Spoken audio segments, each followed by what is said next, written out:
So she wasn't a victim. She was doing bullshit too. Oh, Taran. Come on, Taran. What are you doing? You see how everybody getting awkwardly quiet because they're like, oh shit, no. Yes, she is an ice cold bitch and she kind of loves it. Now y'all want to try to retroactively go back and turn her into this savage. She's this savage that y'all still at the same time saying the whole house ganged up. Bro, y'all speak out of both sides of y'all. Man, y'all just be making it up as y'all go, bro. What in the entire fuck was that, Taran? Like, she was somebody who was absolutely not only playing the game, but very much willing to backstab and looking forward to backstabbing people. Just never really had much of a chance to do it. So how the fuck do you know that's the case, you fucking imbecile? He said all that to say she never did any of that.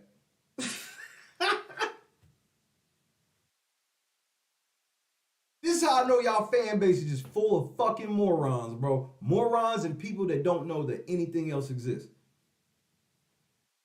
This is why they never show evidence or proof of anything they saying, because none of this shit even passed the smell test anyway. This nigga just pumped up all this shit that Taylor was supposedly about, and then at the end go, well, she never did any of that, so.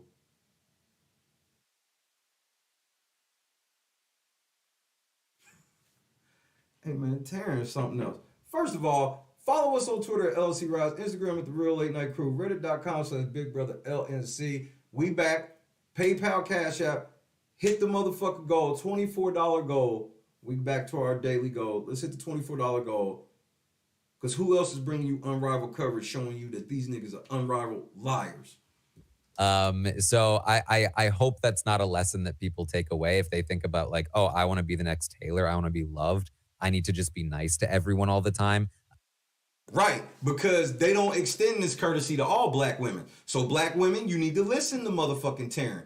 Don't all go in there thinking that you gonna be the black woman they get behind. See, Taran has to wait to see what all the motherfuckers on Twitter say, and then that's who he'll get behind.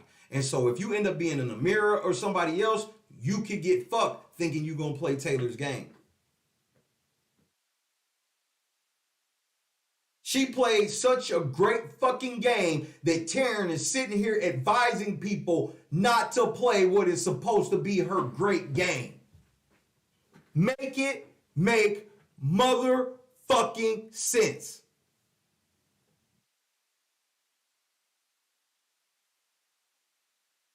If she plays such a good game, can somebody explain to me, if Taylor played such a fucking good game, why would we not tell everybody they need to start playing like this?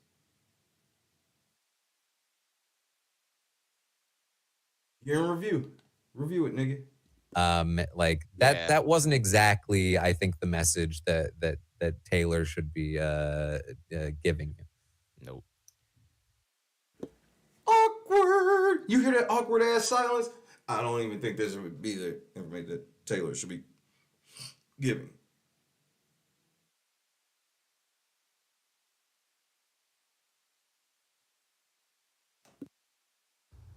What was that? Everyone all the time. Like that wasn't exactly, I think, the message that Taylor should be giving you.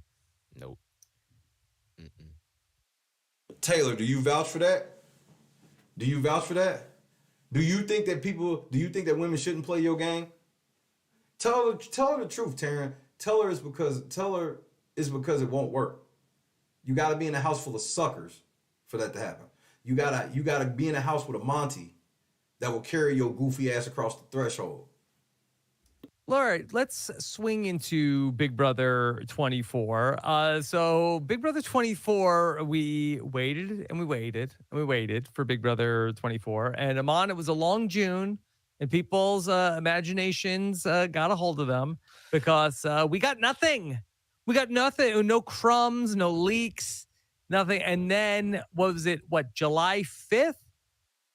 Ooh, no, you not trying to skip past something else that happened right before. I want you to hear what Rob said, and I want you to watch Aman's face, and I'm going to tell you why. This is the type of fucking liars they are. Watch this.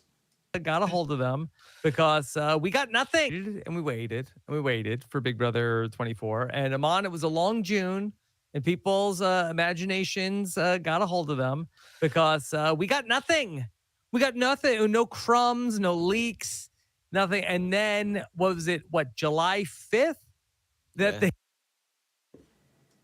he said, okay, the season's starting tomorrow. Here's your cast. But wait, actually, here's your cast. But we have to do this last minute switch because this guy. Let's stop right there. Let me tell you what really happened in June.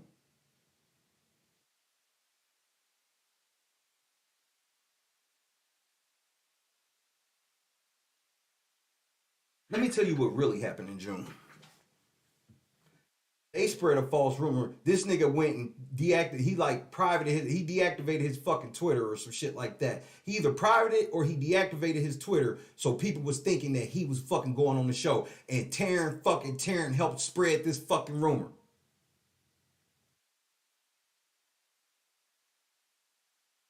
You niggas thought I forgot? Come on, bro.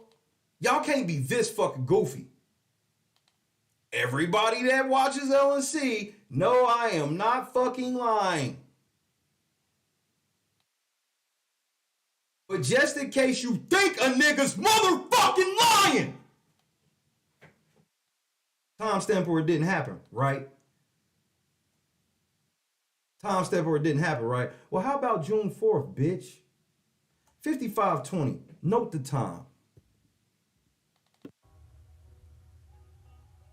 Rumors that Aman is in the house. I've heard. Here's the thing. If Aman were to play Big Brother, multiple things. A, I would be we should not talk about it. We should not be giving people pre-warning. It's the worst thing we could do. B, hopefully he would also know not to deactivate a month ahead of time. Why didn't y'all mention this in y'all year review? That's why Aman got real squirmy and shit, because he thought that's what Rob was going to bring up. He thought Rob was going to bring this shit up about how Aman and Taran try to put, because there was no news going on, and Taran did this. Bro, this ain't even the first time they done it. Taran did it during All-Stars. Oh, Taran's going in the house. I'm like, how the fuck he going in the house as All-Stars? No, it's not. Taran's going in the house. Remember, y'all do this shit every year. Y'all lie every fucking year. Every podcast, all y'all do is lie. No matter what. All y'all do is lie. Nigga, timestamp Thursday, 4:51 and 57 seconds p.m. on June the 2nd. That was a Thursday, Taran. Why didn't y'all bring that up? Aman just knew that's what y'all were bringing up. They liars like this. For that very reason. That's all I've got to say on it. Yeah, that's all you're going to say on it. You motherfuckers always do this shit, always spreading a rumor that one of y'all go in the house. Understand that either one of you pussy ass niggas went in the house, y'all would lose immediately. Don't nobody want to watch neither one of y'all niggas go in there and play like Michael. Because the best any of y'all can do is play like Michael. I want to know what Michael endgame is. Bro, Michael want me to believe he was trying to get on Big Brother since he was 8 years old so he can go in there and lose to Taylor. No, you got caught in a woke trap. You got caught in a woke trap. You saw how woke Michael is. Did you not see what he did to Brittany, nigga? Crumbs, no leaks, nothing. And then, what was it? July 5th? That they said, okay, the season's starting tomorrow. Body language is everything. Melissa has no clue, really. I want you to, when Rob is bringing up June, I want you to watch Taran and Aman. Just watch Taran and Aman. All right, let's swing into Big Brother 24. So Big Brother 24, we waited and we waited and we waited for Big Brother 24. And Aman, it was a long June, and people's imaginations got a hold of them because we got nothing. We got nothing, no crumbs, no leaks, nothing. And then what was it? What, July 5th? That they said, okay, the season's starting tomorrow. Here's your cast. Here's your cast. But wait, actually, here's your cast. But we have to do this last minute switch because this guy apparently was on this show and he didn't tell us. So now we got to get rid of him. Hey, man, don't be promoting anybody's channel on my shit.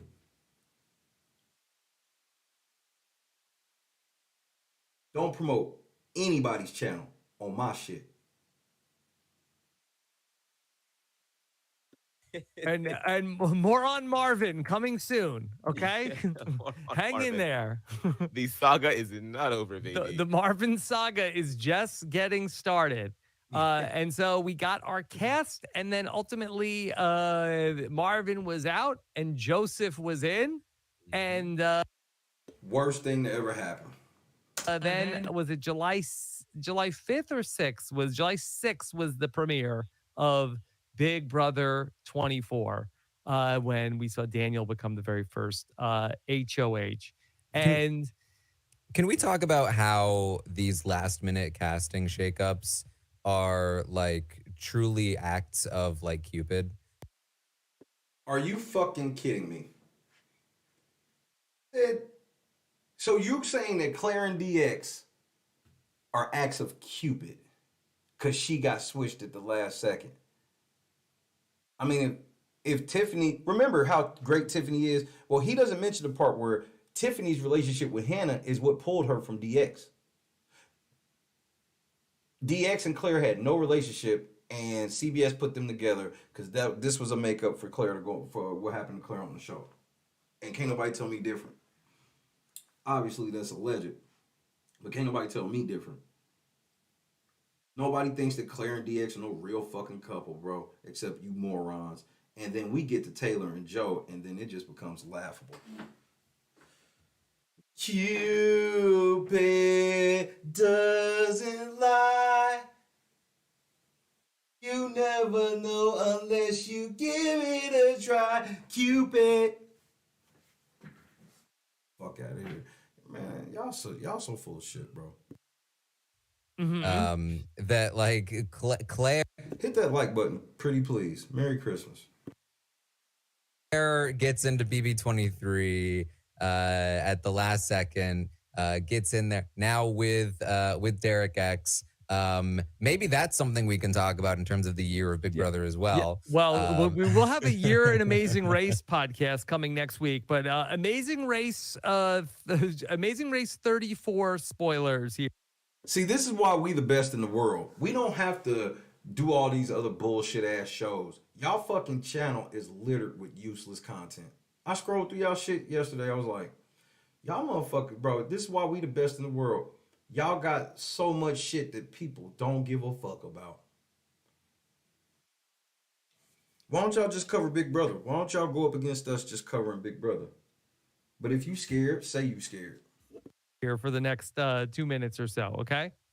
Yes, not that I guess there's much to talk about there, but the second Big Brother team to bring home the championship. Yeah, Taran, this is such a good point. Where what was it, Christine?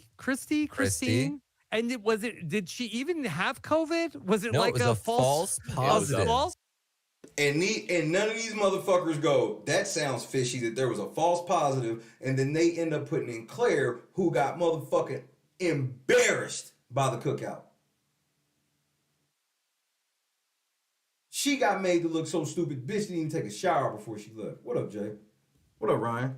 It's positive, okay? And I don't know, maybe Claire hacked in. It's been talked about before. But what a sliding doors moment that is, where Claire gets into the thing, gets into the game, befriends Derek X. They tells the niggers not to fucking touch her. I understand. Don't fucking touch me! Get your fucking hands off me. Get your fucking hands. Don't fucking touch me. You can touch me on fucking finale. You fucking niggers lied to my fucking face. Later, losers. They have this romance in the jury house. They end up going on the Amazing Race. Yada, yada, yada. million bucks. Yada, yada, yada. AKA fake relationship. Fake relationship goes and bees on a TV show, and they win. Whoop-de-fucking-do. Claire and DX genuinely, they might owe Christie's COVID test administrator a commission on their. And this is his joke. $1 million. 10,000. 10,000. That's it. Just a little slat or something nice. And y'all always talking about doing illegal shit. Y'all call me the criminal, but these niggas always, bro. Aman committed a felony last year. He sure did. And none of them people have come out and go, Aman is a criminal, Aman is a felon. This nigga literally was committing fraud against CBS. It was in the rules clear as day. And then when I pointed out, he gonna pull the shit down. This is what I thought, bitch. And nobody came out, oh, Aman's a criminal. Aman, bro, they favorite words are yada, yada, and yada. Those are their favorite words. That is how they always connect the dots. They never connect the dots with just like facts and data points. It's always with a yada, and another yada. That is their harnessing system that they use. The yada, yada, yada. And then this season, with Marvin and then getting swapped out for Joseph, and now, Joseph and Taylor, cruising it up, doing all kinds of romantic things. Hey, apply to Big Brother, hope that you're an alternate, and then get put on the cast last minute, and you will find your soulmate. Wow. Okay. You won't win $750,000. You won't win America's favorite player. You won't win $75,000. You'll limp into jury and get embarrassed. And then you gotta hope that you can get in a fake relationship, and then hope. You see how they never tell motherfuckers to go in the house and play to win? They always tell you to go in the house and do some other shit that don't make no fucking sense. So now niggas is going in the house to try to hook up with an alternate so they can go be on Amazing Race. Which, if they win Amazing Race, they still would end up with less money than if they won the $750 on the last show they were on. So their thought process is lose the bigger check so you can chase after a smaller check. Don't listen to them. They don't know what the fuck they talking about, bro. They just be making this shit up as they go. So we'll be on the lookout for the alternates coming in Big Brother 25. But, we've talked about, it was a great year. It was a happy year. Ultimately, we had very satisfying winners, but this was a rocky road. And there was a lot of bumps along the way. And really, this first week, Big Brother 24 starts, and instantly many people are like, I want to get off this ride. Mm-hmm. This is horrible. And in fact, this is the worst it's ever been. This was the worst it's ever been, Rob. You've been doing this shit too long, bro. Rob, let's talk about Big Brother 14. The worst game that they had to endure. Taylor or Danielle?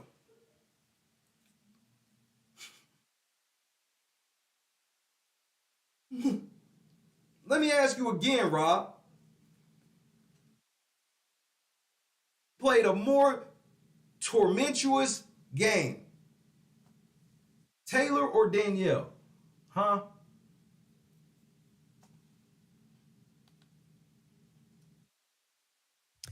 Yeah, and I think if you're looking at like BB24 versus BB Can 10 in terms of like which was more enjoyable, I think more people would agree that they loved the ending of BB24, just because even though BB Can 10's ending was very exciting, I think most people. There was nothing exciting about Big Brother Canada 10's ending when Josh fucked over everybody to let Kevin win. You see, they really be wanting the white men to win, but they got to try to hide that shit. They only want white men to win and black women to win. They don't even like white women. Not like that. I mean, they definitely like him more than black men. Interview was very exciting, very surprising. I think there were a lot of people that were still like, oh, Teddy though. Whereas I think very few people were like, oh man, didn't want to see Taylor win and beat. It was Taran. Let me say this again, because you seem to be hard of hearing. The finale was down 25% because nobody wanted to see that bullshit.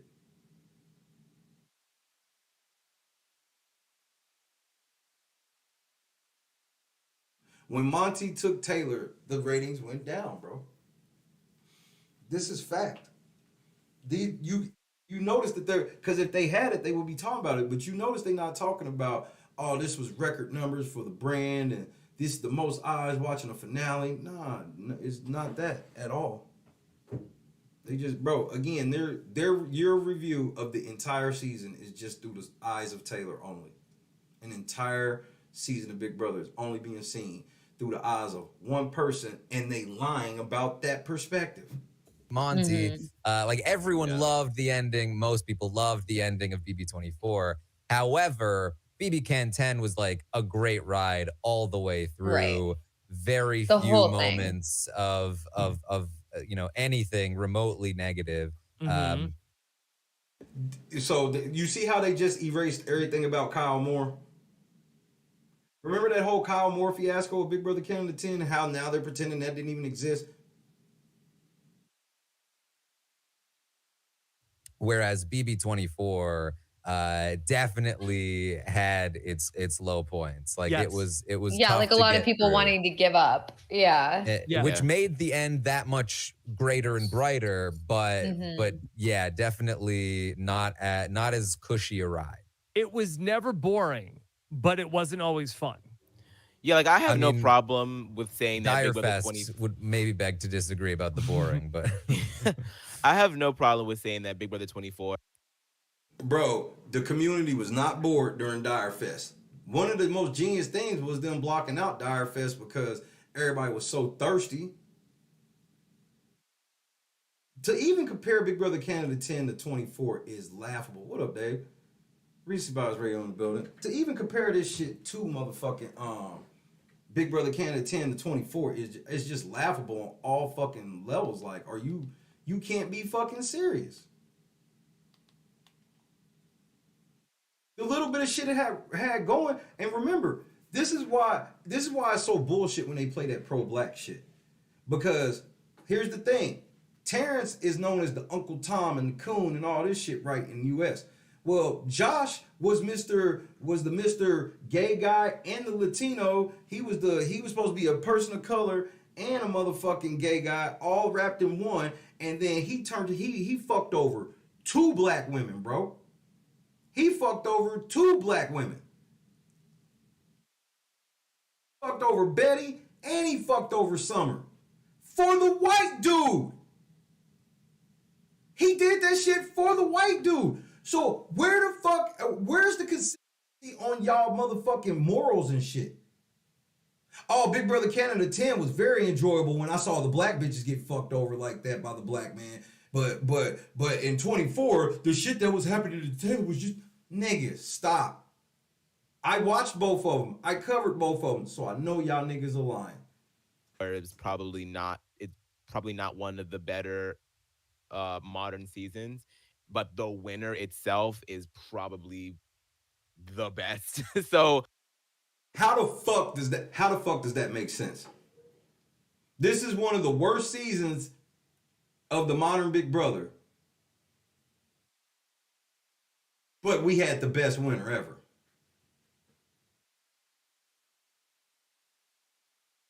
It don't even have to make sense. They just say it. They tell you exactly what the problem is, and then in the end, they just say the opposite.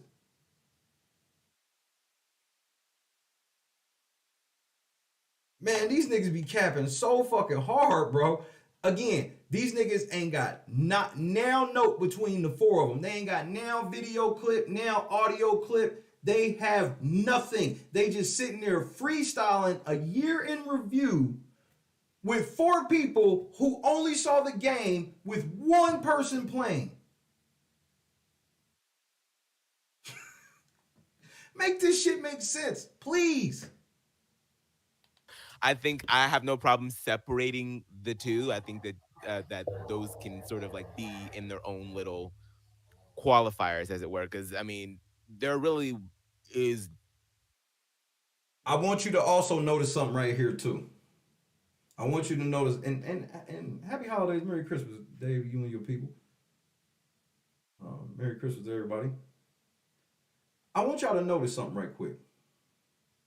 I want y'all to watch how they can't name one specific fucking thing in all of this shit they claim that supposedly happened to Taylor.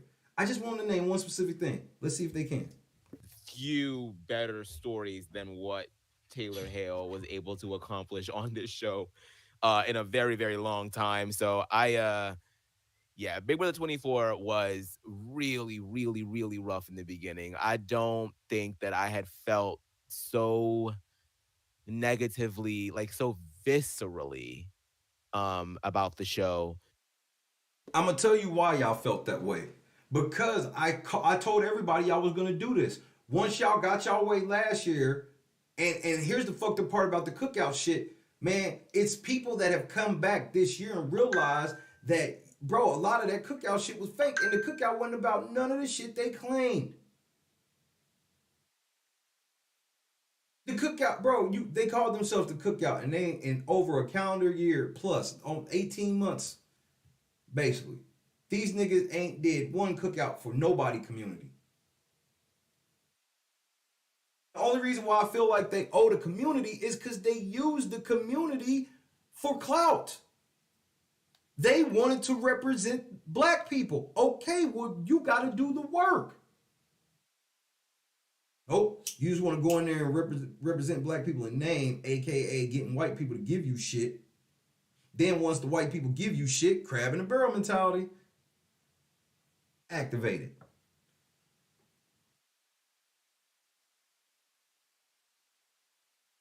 This is why I tell the real black people, no, real black people, you can still do the pro-black thing without that shit. Pro-black should never be anti any other group of people. It shouldn't be. It shouldn't be.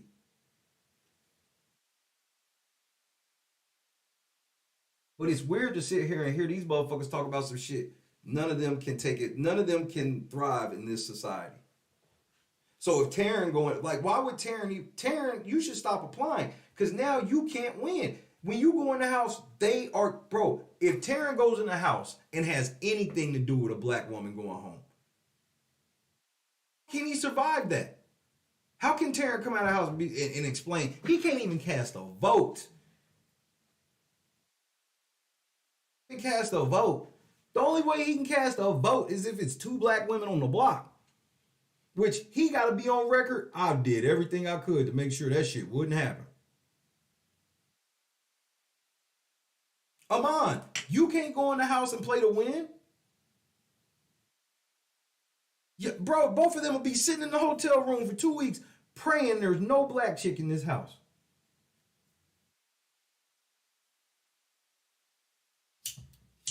And while Aman and Taran sitting here talking about that lay low strategy, that would be both of their strategies.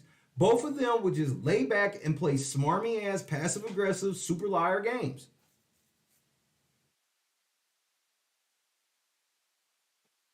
Trying to score cheap woke points and nomination ceremonies for Taylor and shit. The biggest disappointment of the season was fucking Michael, and y'all not even gonna say it like that. How the fuck do you tie Janelle's record and then you go home because you just had to get the black man that was pointing out the racist shit you did out? I'm sorry, you had to get Terrence out because he was gonna actually like do something to your game. You were scared of Terrence, and that's on record.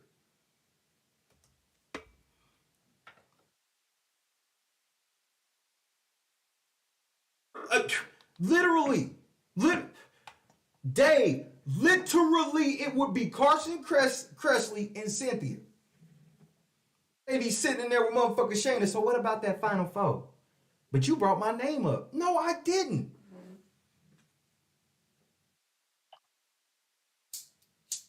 I just want to do whatever makes you happy, Cynthia. Oh, my Lord.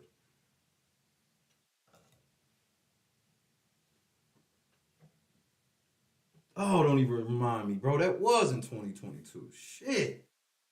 Same shit. If you didn't see Celebrity Big Brother 3, bro, this the same shit. Getting there and just motherfucker just lay. I'm like, so this is the game we playing now, is just lay down. I'm not sitting here saying that if you a man, you should be going in there and out rip. I gotta get the black woman out of this, and that. But this whole thing where now it's literally Taylor said shit that gets people put on the block week 1. You put your finale dress on week 1. Why are you surprised you went on the block? Saying. Then you survived the shit, but then it's like this. And the setup was, I felt so bad for a lot of my black brothers, bro. I'm keeping it 1,000. Sat here and watched these. It's the same shit I watched last year.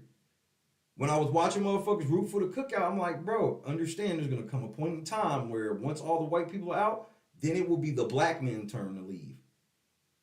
This whole thing where we'll just play to see who's the best out of the final 6 of the cookout. I was like, that's not going to happen. And y'all saw what they did to Xavier and Derek Frazier. Then you fast forward a year fucking later. This nigga Monty falls on the biggest sword a black man has ever fallen on for black women. He didn't just do that because it was Taylor. He did that for black women. This nigga fell on He-Man's sword, bro. He fell on He-Man's sword off a cliff. And they still said this nigga ain't shitting in. So, gentlemen, when you get in that house, just play your game. They act like, bro, they won't even call Monty by his name. They call him Redacted. Tell me that ain't dehumanizing. That's literally dehumanizing. He sacrificed. His mama told him not to do what he did. He disobeyed his mama for y'all. Y'all still hating. So I'm starting to think it ain't even about anything other than it's just heterosexual black men. Because that's the pattern. Since, I don't know. I mean, there's been a few times, like, especially with the whole Bailey and Davon thing, Big Brother 22. So it's definitely not like, it's not without company, but it was really. Well, why y'all never ran down on Tyler? I told y'all I would lead the charge. We should run down on Tyler because that's not cool that Tyler's using like Black Lives Matter in the game like this. For Tyler to sit here and be like, I'm tired of seeing black people go home, so I'm going to sacrifice myself to go home. That's why I was so mad at Davon and Bailey because they needed to just call a house meeting, period. They should have called a house meeting. Tyler said he's sacrificing his game for black people. So if y'all don't vote Tyler out, I just want y'all to know how y'all look to America. Christmas, if you don't put him up like he said, I just want you to know how you look to America because all of America heard Tyler say that. But they didn't, bro. And I understand, bro, and that was a in the moment type of thing. I still, bro, they fucked up. That was such a golden opportunity. But these niggas knew what happened. He just brought up Davon and Bailey, but he ain't gonna say shit about Tyler. It was really, really bad. I think especially because of what we had just done and seen through Big Brother 23, I think a lot of people were just on this hopeful, because while Big Brother 23 may have been a little, you know, a little, it wasn't a very popping season. Let's just say that it was a wonderfully done season, and that doesn't make sense. It wasn't a popping season, but it was a wonderfully done season. I told y'all they always started to answer and work backwards.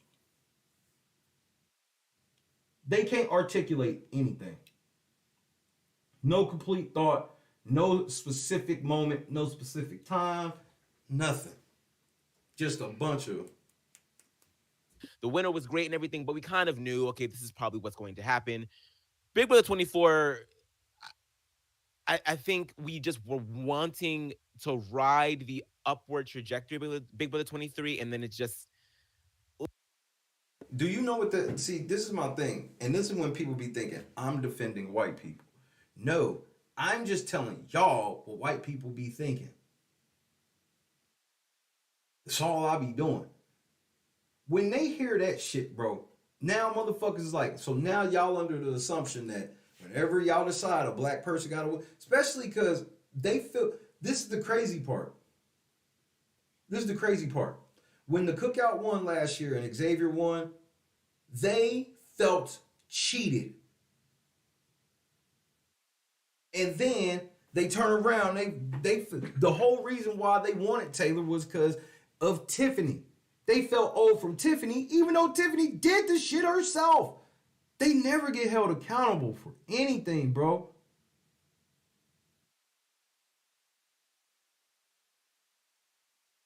They just saying shit. This is a whole freestyle of a season about Taylor. Oh, man, it was rough. And I think that that's what made it so just hard, which is like, how do we get to the 23 and then come to this? Like, why are we Yeah, here? like you hope that people like would quote unquote like learn their lesson from like previous seasons and be like, well, what lesson is that? You see what I'm saying? They quote learn their lesson. What lesson? What are you talking about?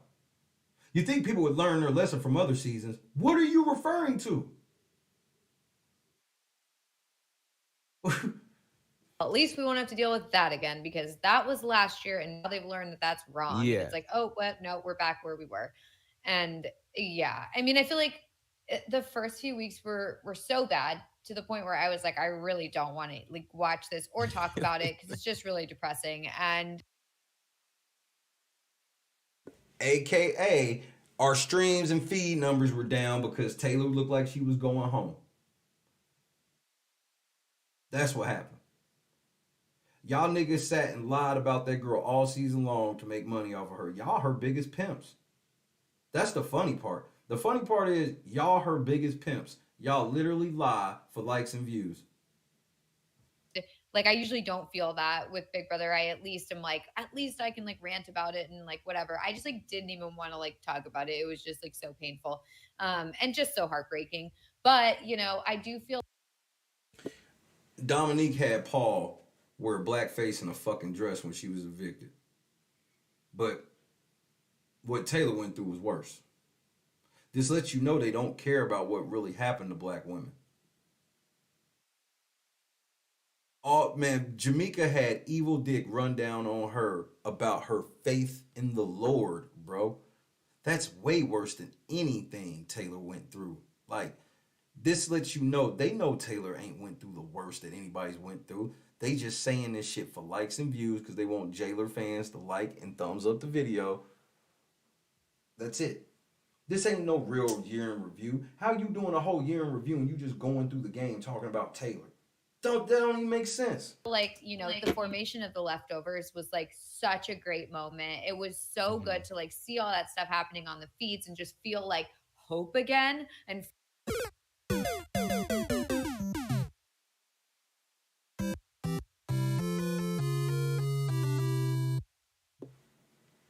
What do you mean hope again, bitch?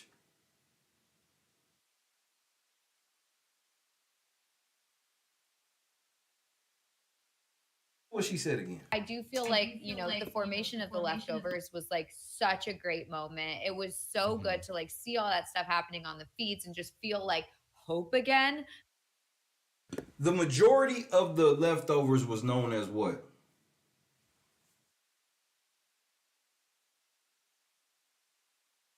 The leftovers was created by the motherfucking pound, and these niggas just glide right past it.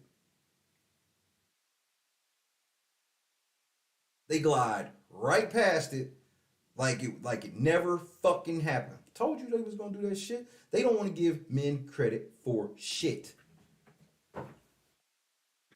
They literally, the leftovers is a fucking lie. The leftovers was created as extra votes to protect the pound, you fucking liars. Everybody who watched the season in the feeds knows this. You motherfuckers are just liars. And bitches like her, she don't watch the fucking feeds. All she do is check her Twitter mentions. Motherfuckers probably don't even know that the pound was a thing, even though Joe sat in interviews even after the show saying that he was more loyal to the pound than Taylor.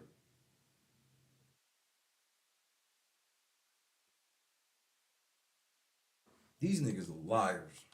and feel like maybe the season is going to turn around. I mean, obviously that kind of fell apart at a certain point, but for that brief shining moment where it was like the leftovers all came together and Taylor like finally felt like, you know, accepted. It was just, oh, it was so happy. And yeah, that was such a great moment.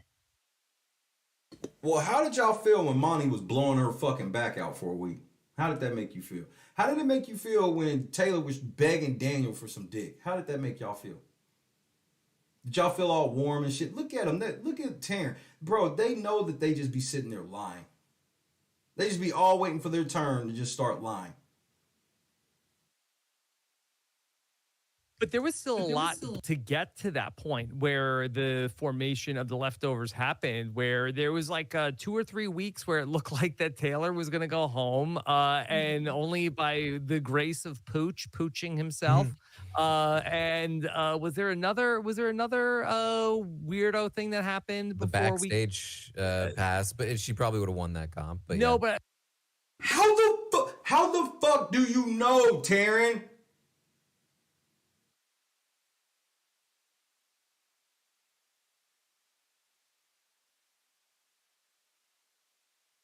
That nigga uncaged that snake, and it was the worst thing that ever happened to that nigga. Bro, this nigga just capped. Yeah, she would have won that shit too. Nigga, what? Man, Taran is such a fucking liar, cuz. Just, I mean, they just be casual with it. Yeah, she'd have won that too. Yeah, she'd have won. Even though this bitch wasn't winning shit. Bet they don't mention that this bitch quit that Final Five. How much you want to bet? How much you want to bet? Yeah. Was that week? Was it week 3 that we got the festy besties? That ended up happening.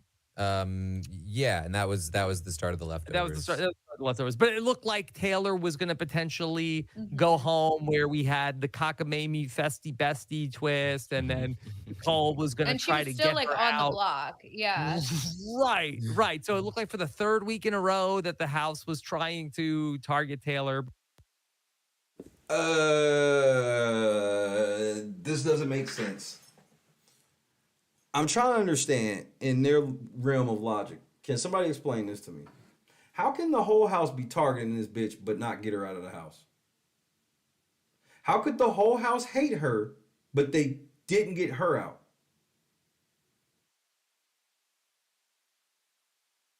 $15 people didn't even want to be around this bitch. But they wanted to keep her even though they wasn't around this bitch.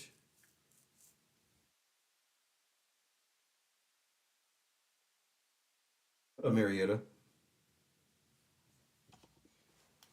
As soon as Pooch got on the block, everybody in the house said, nigga, get Pooch out now. Paloma quit the game due to mental health issues, to which Taylor says she felt responsible for.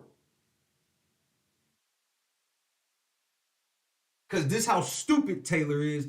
Daniel tells everybody exclusively on LNC, and Taylor rebuts him and admits she did say that. She said it. She said it was because of something she did. What you do? Who just says that when they did nothing? In a game where doing anything gets you sent home. Nah, you said this shit because you did it, you fucking cretin. But they don't mention none of that. They don't mention a single bad thing she did. But at the same time, Taran's like, man, don't get it twisted. She's cold and she'll stab you in the back and da-da-da-da-da. She'll do all this other shit. She just never got the chance to. Before the leftovers ultimately came together and formed, but you know, people were so excited. People talked about how like I haven't felt this way watching the live feeds in 10 years. Yeah. And like from my perspective, at least, like I saw more excitement and engagement during this season than I have in years. You know, Rick is so wild and has went so far off the meter. It's shit that I can't even tell you on TV. I mean, you know, for the sake of our friendship, you know what I'm saying? I'm not even gonna bring it up. But trust me, he's went there. He has went where it's like, yo, Rick, man, what the fuck is wrong with you, man? You done took this shit too far. And his response is like this: there's no such place. Darkness. Let's go to the abyss, nigga. I'm not with it, man. I don't want to go to the abyss, man. You know what I'm saying? Rick wants to go to the abyss. In fact, he dwells in the abyss. Rick James dwells in the abyss, okay? And he wants company sometimes, you know? And for some reason, he likes to reach out for me. Whenever I'm around, when he wants to go there, he will reach out for me to try to take me to the abyss with him. And I'm not with it, man. I'm not with it. And that's when we end up, you know, tussling or whatever, you know what I'm saying? So you heard this nigga just admit why he be lying. He just told you, lying on Taylor got him some of the most lying for Taylor got him some of the most engagement that he's ever had. So for those of y'all that be listening to Taran, and I be telling y'all why this nigga do this shit, he just told you.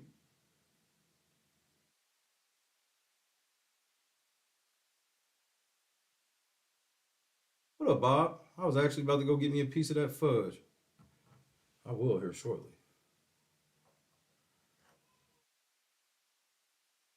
Listen to what he said again, bro. 10 years. 10 years. Yeah, and like from my perspective at least, like I saw more excitement and engagement during this season than I have in years. That's why he kept lying for Taylor. That's why they're lying for Taylor in December. But they won't admit that people are tired of it because they only got 15,000 views. The views on that shit going down. People tired of that shit. Especially the longer it's gone away from the game, the more that people have seen how fucking much Taylor was lying. Oh man, tell Janice she ain't on no clock. Janice is never late. Janice is here when she get here.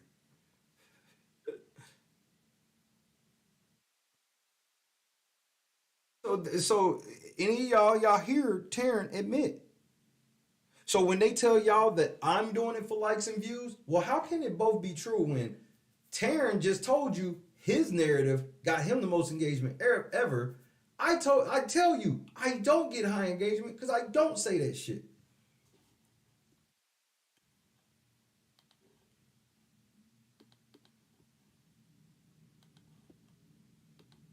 They don't report on any type of news or nothing, bro. They just sit here and motherfucker just freestyle making up shit.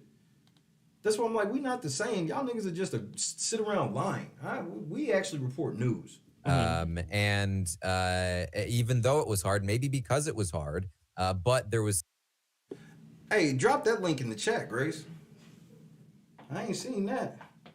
Still like this beacon of hope at the end where like, I feel like a lot of other hard seasons, it just feels like in other hard seasons, Taylor would have been out in week 2. And then you'd be like, okay, well, I guess then we're going to root for like Michael the least worst. Like, yeah, like you just like, you kind of like, okay, well, we'll find other people. To Grace. Oh, Grace. Oh, Grace. I remember the post. Never mind. Oh, I remember the post. Yeah. You don't usually have that person that you've had from the beginning that's been on the outs from the beginning that you've had so much investment in. And this is sort of like the opposite of other seasons that we've talked about, like season 20 or other seasons where it's like the ending doesn't, you know, kind of like tarnish the season. It redeems the whole thing. Because I had put the whole motherfucker on the screen too. It makes the whole experience worth it. And you know, like there were so many people in the first few weeks, like just get her out of there. Just it's not. So make it make sense, because that was y'all. Her biggest fans were all saying, just get her out of the house for their own fucking personal wants. For their own personal wants. All the niggas like, oh, I just want Taylor to get out of the house. It would be what's best for her mental health and all this. That was y'all saying that shit, bro. Remember?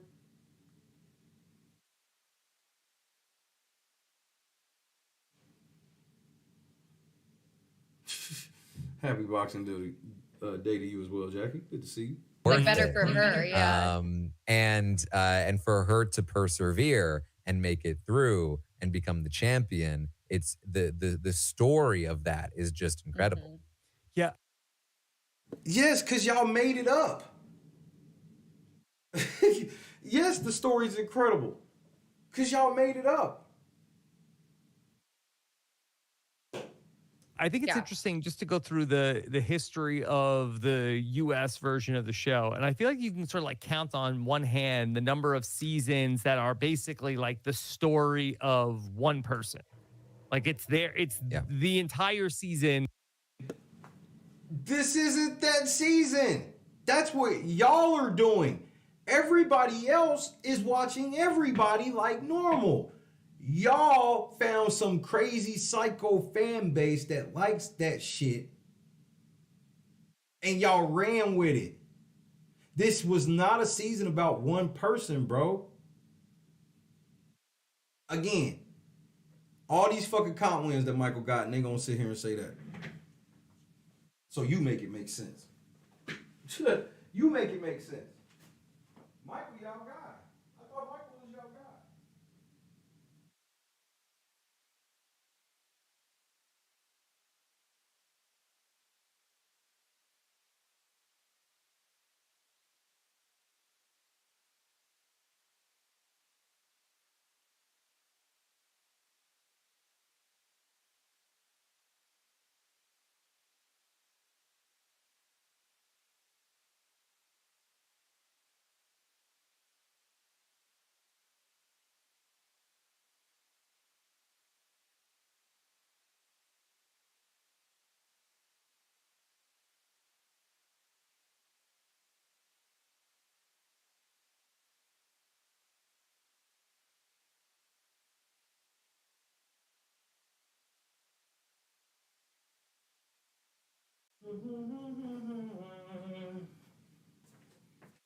I wasn't playing, Bob.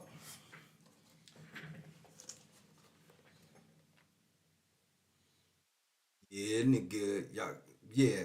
Yes, Taran. Don't be looking at my shit, nigga. You ain't getting none. You gets none. This shay only fudge. Fuck, you thought this was. Looking down at my shit.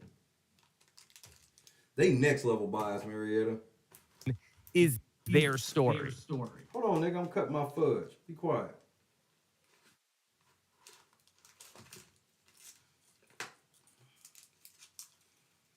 Shout out to Bob and Janice, bro. I'm about to shit fire. I shit fire, bro. Yeah. I think it's maybe like Dr. Will in season 2, Dan in Big Brother 14. 10. Oh, you think 14? I think 14. I think 10 had enough other people. 14 was such a top heavy season. You could maybe say that like Ian and Frank had big stories too, but yeah, you know, having just talked about that season, it's definitely very Dan heavy. So. But that, I mean, there's a lot of these Big Brother stories there on Will, Dan, Taylor.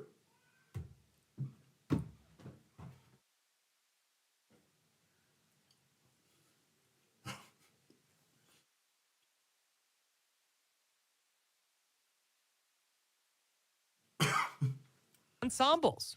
Yeah. Yeah, they are. And that usually makes for a very engaging season a lot of the time. So I think that's why we have so many of them versus these main character energies that we got. Welcome home, Tommy. Like, hold on, man. I that fucked me up. I don't even know what he just said. I gotta go back to hear what he just said. Stop the cap. 2 truths and a lie. I think that's the best way to put it, Jay. Like,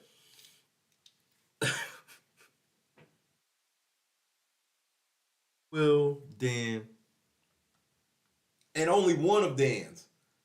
So it's Will, Dan, Taylor, and then Dan's 10 performances somewhere else. And that usually makes for a very engaging season a lot of the time. So I think that's why we have so many of them versus these main character energies that we got from Dr. Will and now Taylor, and it's I don't know. That's an interesting way to examine this season. I don't necessarily know if I have an opinion about which type of storyline I prefer. Because I mean, with Taylor specifically, it was. Which storyline do you prefer? Dan from Big Brother 14, the season of the funeral, or Taylor's season? Press 1 for Dan, press 2 for Taylor. This can't be real. This can't be fucking real. You can't be fucking serious, bro. You can't be for real, bro. Y'all niggas are so full of shit. Valley was happening.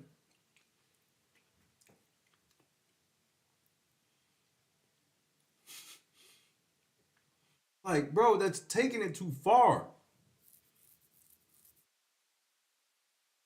You cannot just morph Taylor up to the top of the mountain like this. This is weird, bro.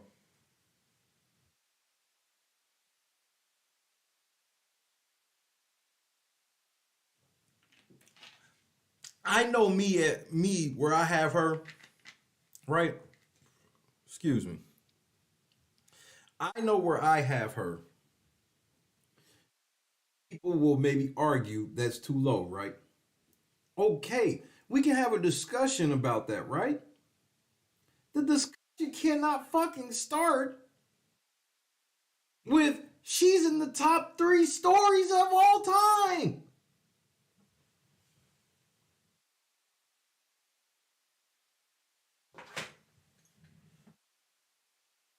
That's a great story.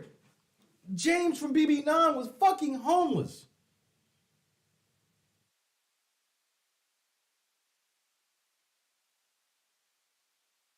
Jones. Crazy, man. I mean, yes, the ending was great, but to get there, it was like, what the? It was just like, it was just so angering, all of it. They still ain't named one specific thing they were angered about. Lessons learned, all this shit. Remember, that was like 25 minutes ago. I said, watch. They're never going to name one specific thing. They still haven't. Time. So it's like, I mean, it's great, but like, why? Like, I think that question always has to be at everyone's top of mind. It's like, why did she have to do that to get there? Like, why were we in that space to get there? And is it possible for us to just get good Big Brother without that stuff? I don't. What the fuck is he talking about? They won't say. Oh.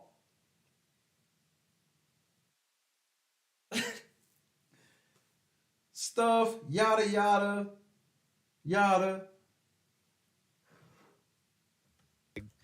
I mean, it's great, but like, why? Like, I think that question always has to be at everyone's top of mind. It's like, why did she have to do that to get there? Like, why were we in that space to get there? And is it possible for us to just get good Big Brother without that stuff? I don't know. What are you talking about? Taran ain't listening. Melissa ain't listening. Rob ain't listening. They just, whenever somebody else's turn to bullshit, they be on other shit. They don't even give them the.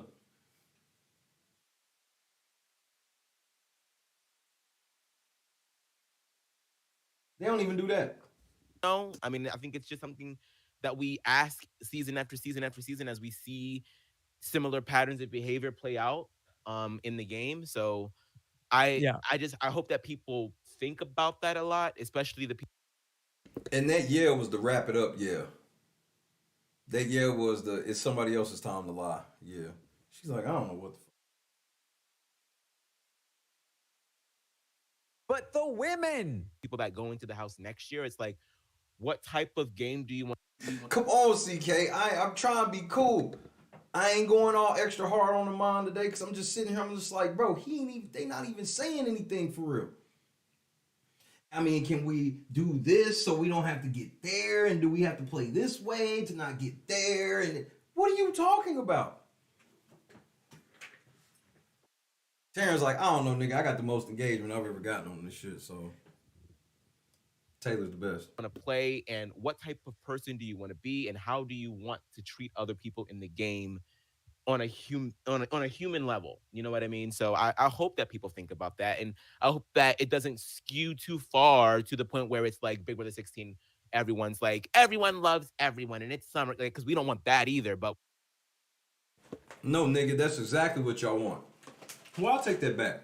Y'all want 15 people to like who y'all like, and that one person to be catty as shit. we do just want, I don't want to.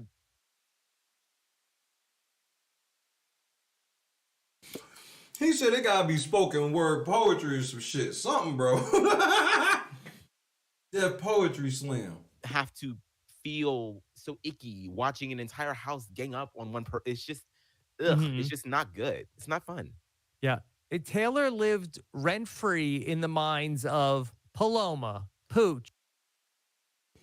Y'all just so comfortable dunking on somebody with mental health issues. I've never seen this before. Janice, what's happening? What's goody? They just be making this shit up as they go. They have to. I ain't seen not now no. Girls gang up on one person. It's just, it's just not good. It's not fun. Yeah. Taylor lived rent-free in the minds of Paloma, Pooch, Amira, Nicole, Daniel, Indy at times, Jasmine, Terrence, the Monty, the entire cast. Like, all the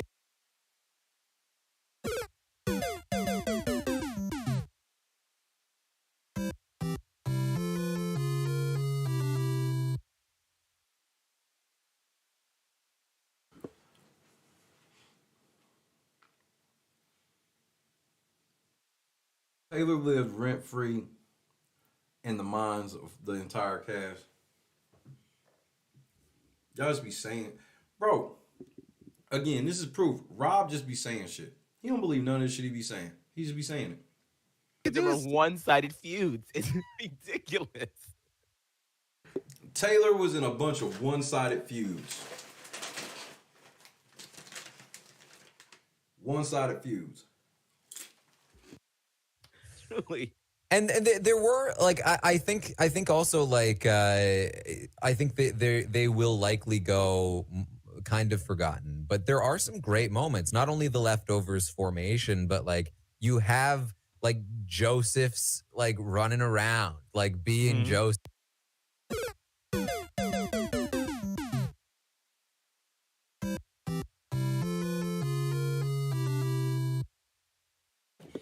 They can't name one specific thing.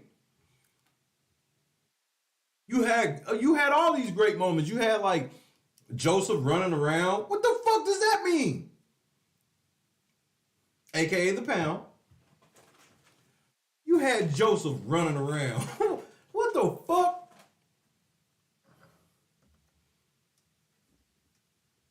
Ridiculous. Truly. And there were like I think also like I think they will likely go kind of forgotten, but there are some great moments. Not only the leftovers formation, but like you have like Joseph's like running around, like being Joseph, especially at the formation of the leftovers. You have Michael tying Janelle's record that has stood for over a decade in competitions. You have like the Taylor story of being on the outs in the beginning for. These are their moments. Let's talk about some good moments. I got you. King of the Sevens in the building. Well, I was at a family barbecue. Let's talk about some real moments then, since that's what y'all want to be on. Why y'all not talking about Michael being the biggest sore loser in Big Brother history? Why is that not brought up? Why is Taylor trying to fuck Daniel not brought up?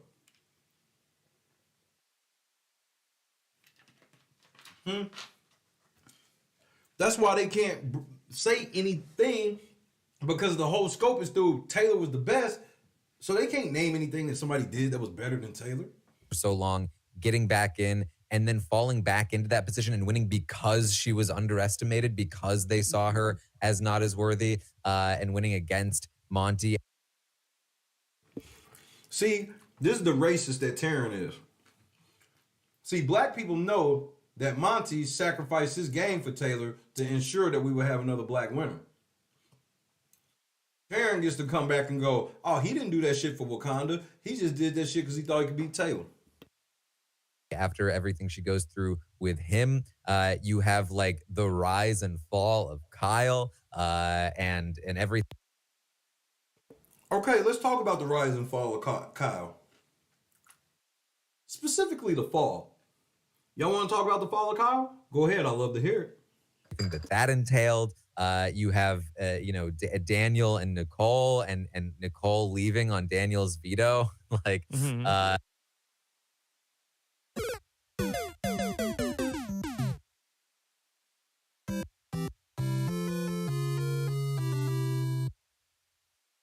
why don't you mention the part where if Daniel didn't use it, Kyle still could have used it? Why do y'all never mention that part? I notice y'all never mention that part ever. Does it take away from the joke? Like there are a lot of like great bits and pieces here and there throughout the season that I think kept people fed throughout. So many great bits and pieces. This nigga couldn't name one. Come on, Kendra. I know you thought they was about to name just one right there. Can't even name one. Still, he went down a whole rant of still not naming a specific thing. That's uncanny. Big props to Taran. Yeah, and there was lightness also, like in this season. Like there were moments of levity that we all like had a lot of fun with. You know, Jasmine certainly she had her moment. This is the recap of the recap. The thing about Jasmine. But it was like blindside butterbeans for so many of us that. She really came to bring a lot of like humor to the season.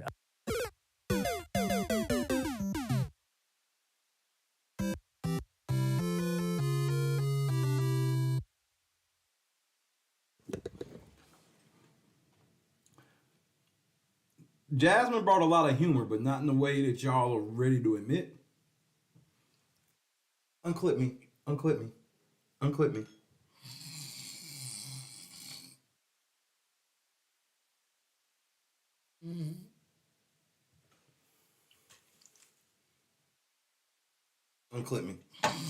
That was funny. Are y'all ready to talk about that? Because other than that, all that diary room shit was corny as fuck. That shit got real old real fast. All that diary room foolishness. Desiree was hiding.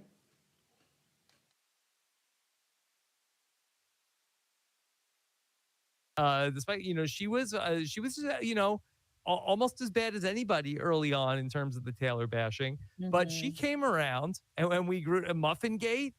Who ate the half? Was it you, Joe?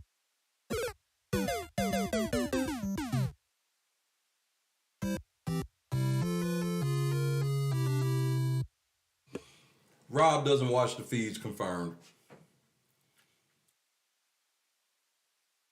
Muffin Gate was not no real popular thing. That's some shit that CBS trying to make into a thing. Thank you, Grace. Glad she came around.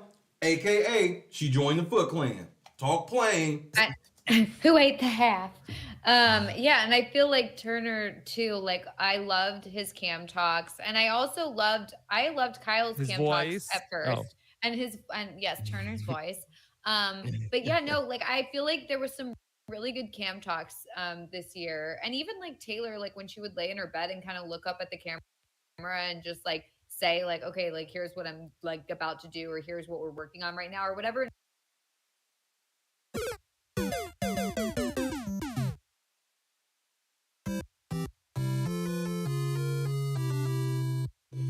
What up, chat? Just like her shit says, she was the woe is me black. And her woe is me ass laid in that bed and played woe is me. Now Taylor had these strategic fucking cam talks. Bullshit.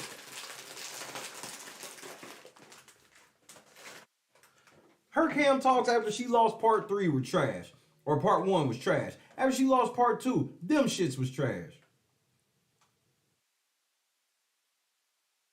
What about that cam talk after she quit the Final 5? And it was just like, I love seeing that sort of stuff and just like getting to know what they're actually thinking in their heads. And, you know, I don't know. It's just, there was a lot of really good moments for sure. Especially like, I feel like, and I know I keep bringing it up, but I do feel like the leftovers formation was the turnaround for me for sure. I feel like I was ready to give up on the whole season. I was like, just end it already. Like, we don't care. Right, because if anything, if a black man is doing anything, yeah, turn that shit off. And when I thought Monty was going to win, I thought we were about to have back-to-back flop winners. Fucking bitch. You wouldn't go into any fucking hood talking like this. You wouldn't go to any corner store in any of the places I go to saying any of this shit, bitch. You get your face smacked by black women. Smack the fucking shit out. You ain't allowed to talk about black men and way to... Bro, I'm sick of these fake woke white people thinking they can just speak on niggas like this, bro. Tired of it. Anymore, just end it. And then the whole leftovers thing. And I feel like also it wasn't just like, okay, we need you as a number, Taylor. So no, bitch. That's literally what it was, bitch. They are such lies. It wasn't like they just needed her as a number. No, that's exactly what it was, bitch. They literally just needed her as a number. You're lying. That's literally what it was. So, like, we're just gonna, like, form this alliance. We don't like each other, but we're gonna form this alliance. It felt like these people were recognizing, like, how poorly she had been treated, and we're... Oh, no. I showed the whole conversation on my channel, and you're a fucking liar. Timestamp where it didn't happen, and I know you don't have one. Because I have the timestamp of when the Pound had the whole conversation of when they formed and how they, the next day, were going to bring in Brittany, Michael, and then Taylor at the bottom and pretend. See, y'all don't watch the feeds. This bitch tell you. That's all she keeps pointing. But the leftovers, but the formation of the leftovers, I wasn't even going to watch the season until the leftovers. The leftovers. That's all she got to say. And then she has no details. Oh man, this bitch. She's so stupid.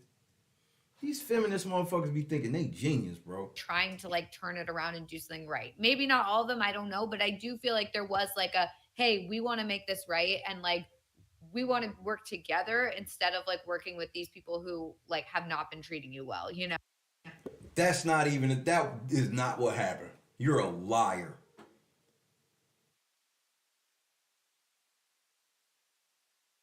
Okay, so if that's what happened, Melissa, well, make it make sense why when Taylor got HOH, she told the leftovers that she was putting 2 of them up and she couldn't put up Jasmine.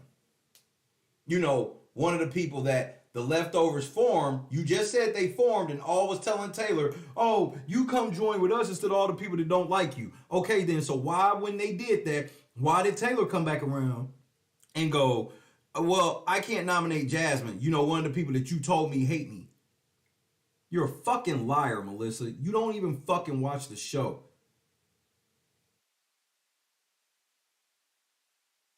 Y'all are ridiculous, bro. No, they don't have any black heterosexual men. All of them are gay. They got like 7 or 8 black men, and they all be gay. I watched the Black Voices of Rap. I said, y'all don't have no straight black men.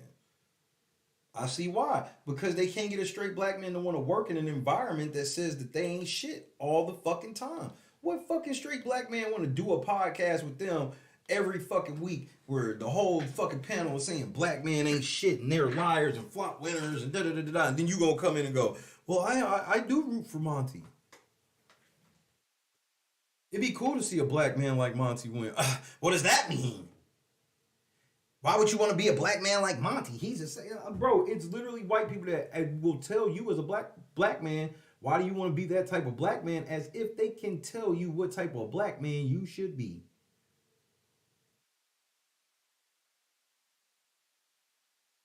Then they try to tell me that I'm the one that hate black people. Bro, I already know y'all shtick. Y'all whole shtick is opposite day. Which is why I've been running circles, because, bro, anybody try to beat me on some opposite day shit, bro, your brain mass is not up to par. It's just not. Shit ain't up to par. What up, love? Josh, Kathy. Oh, they were shit talking the fuck. Josh, at the beginning of the stream, I played a clip from Melissa saying that the first black man to win Big Brother would be considered a flop winner. Because she's so woke. And she so cares about black issues. This white bitch don't give a fuck about black people. She don't give a fuck about Taylor. This is all for money. They lie like this and they don't even make that much. And they lie like this. But Melissa's the crazy feminist type where she really be drinking the fucking Kool-Aid. You want a society that's all ran by women, but you still want to be able to blame men for everything. That doesn't make sense. If you don't like women or men, get the fuck away from us. Go start your own, bro. This is America. You can go start your own shit away from everybody, nigga. Get the fuck on.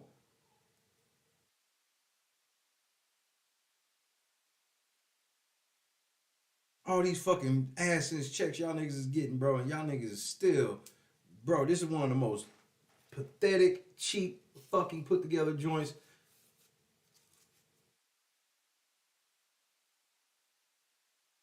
But that's my opinion. But what do I know? Yeah, cause bro, I found it funny that there's people that really think that somebody homeless can't give you real advice. That somebody poor and homeless can't even give you real financial advice. Yes, they can. It's all about the accountability. See, if you talk to a homeless person that's holding themselves fully accountable, you can learn a lot from that motherfucker. Because that motherfucker will teach you on certain shit that you may not even have thought that could lead to you being homeless. Because everybody always assumes that most people are just homeless because they went to the club and jacked off their rent money.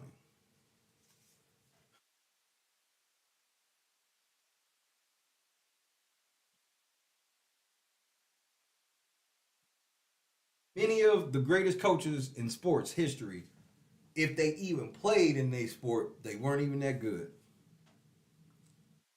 Because they knew shit that could help. I'm not physically capable to do it, but you are. So if you do this, you'll be great. I can't do it, but you can.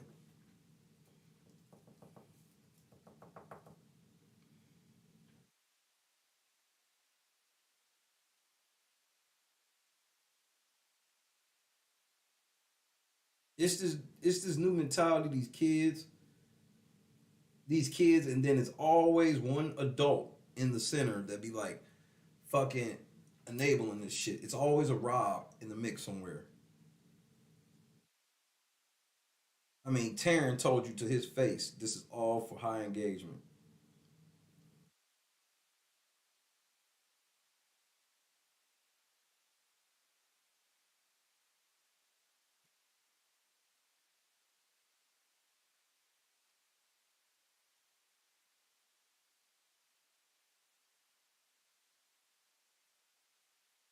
I guess it is what it is in the end, huh?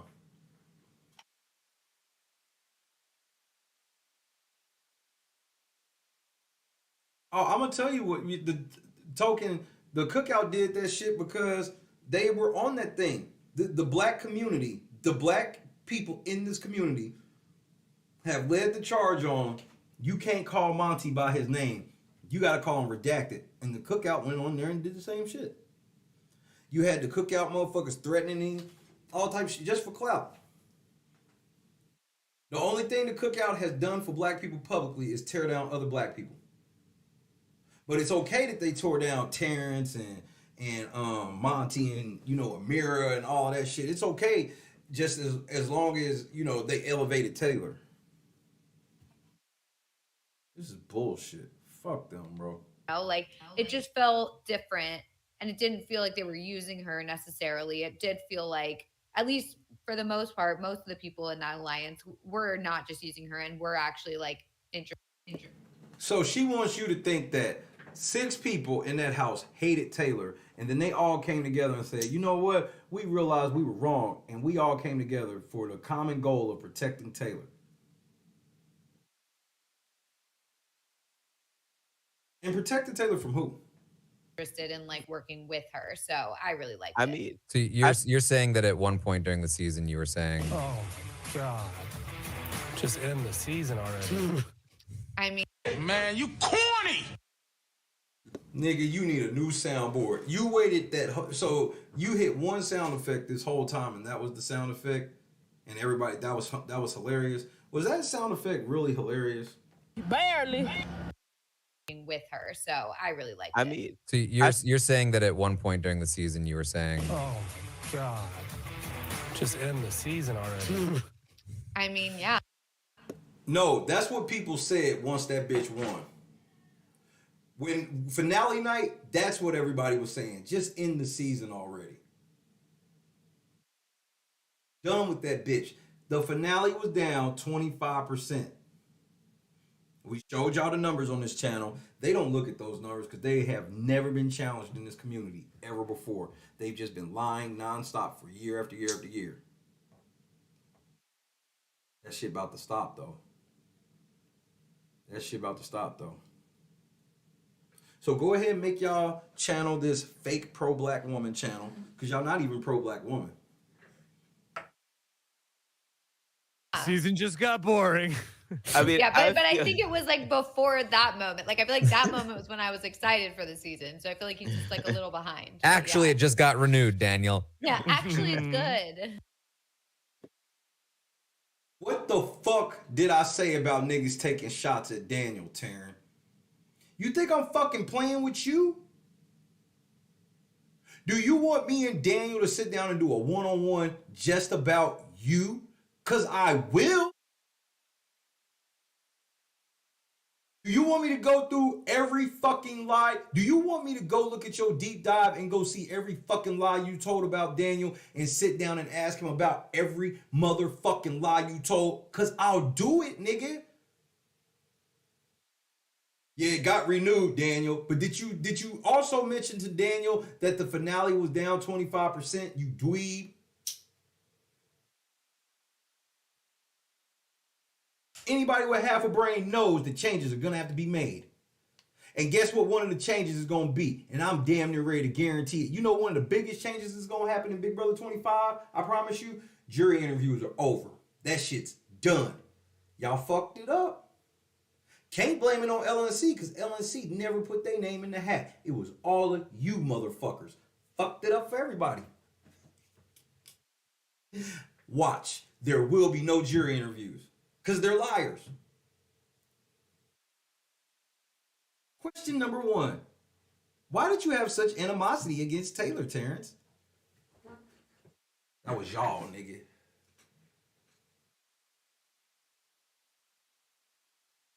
They got me itching. John Osteen, they got your boy itching. They got me itching. I'm not broke. That's why I'm like, I'm trying to be cool and get through the first of the year and knock out all this. Bro, after I get all my clerical work done, man, if y'all niggas is still out here acting like this, bro. And they always never take me seriously.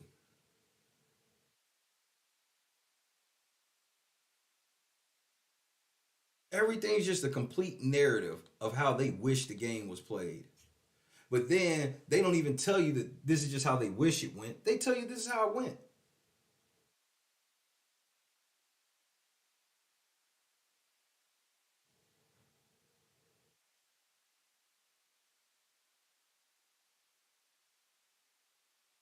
Yeah, Rap fucked that up. Hannah fucked that up. Cat Dunn. Nerdtainment, Showbiz Hollywood, all of y'all niggas fucked it up.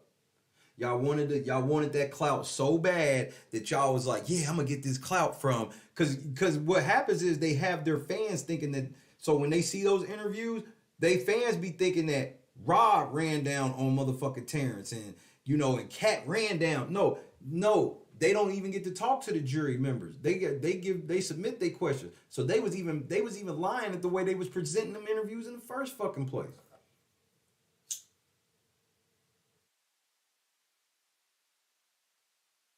And everybody, players and everybody agreed, behind closed doors, everybody has agreed that you niggas tainted the fucking jury. And Taylor knows that everybody feels this way behind the scenes. So I promise you, we're done here. Yes, the losers of Grand Horror. We're done here. We are done here. Watch. You know that hashtag Shay is right is coming. Shay was right is coming for that one. Y'all fucked up. CBS be y'all think CBS don't be watching. Y'all think they just be watching me. No, they be watching everybody and they be seeing some of the goofy shit y'all be doing. See, they don't tell people not to come on my show because of shit like y'all think. They don't know what I'm gonna say. That's the main reason. That's the main reason.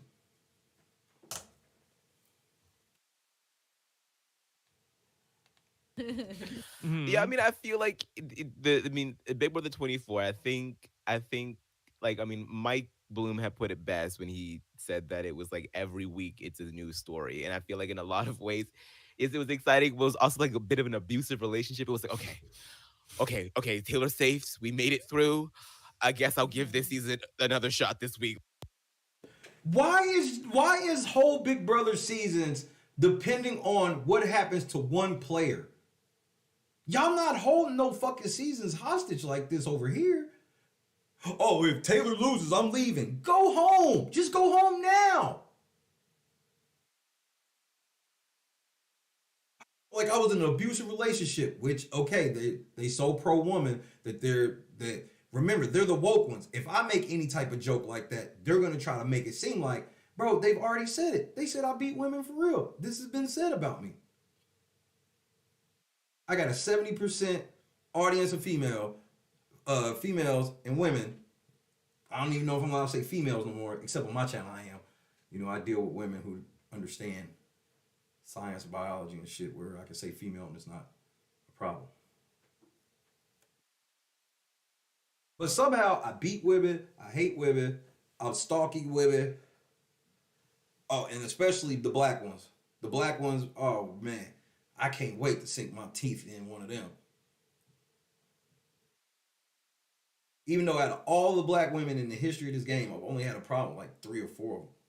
For real. Davon, Bailey, Taylor, Kimmy. Those are all the entitled ones that came through and act like they've done some shit and they didn't do shit and wanted everything handed to them. Taylor is the culmination of these motherfucking girls all trying to get in the game and guilt trip motherfuckers to the end. Davon tried it, 4 fucking times? Kimmy tried it. Taylor was the first successful one. But how could she make it happen? She was able to get black men to carry her across the threshold.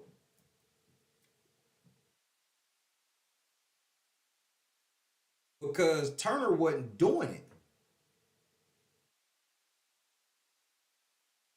Turner taking Taylor to the final 2. 1 for yes, 2 for no.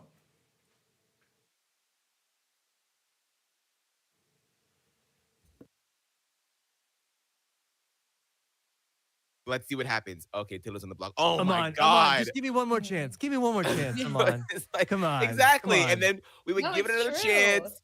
And then Taylor would end up safe. So we felt like it was okay to come back out.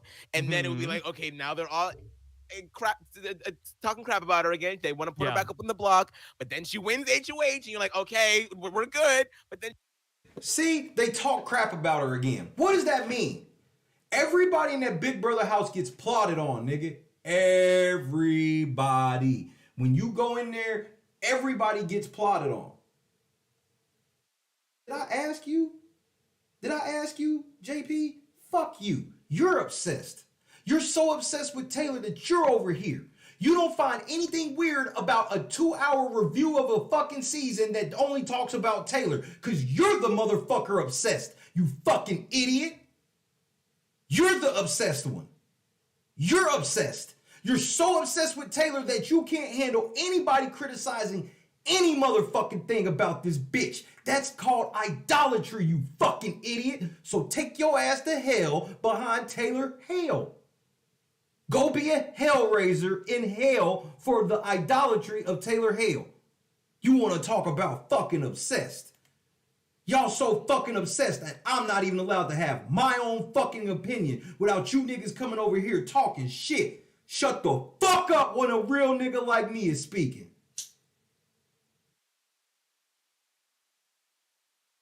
You literally gotta wait to get in here to talk shit. So you're just sitting there waiting.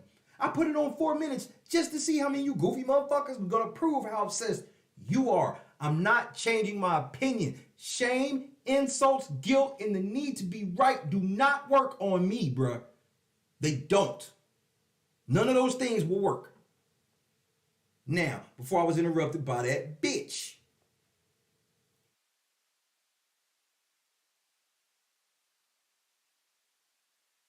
Taran sit here and tell you that I've been doing all of this shit and I've seen the most highest engagement I've ever seen. No, he did that because y'all are obsessed. See, me, I don't want y'all. I don't need y'all. Figured if I do it my way, it just might turn out my way.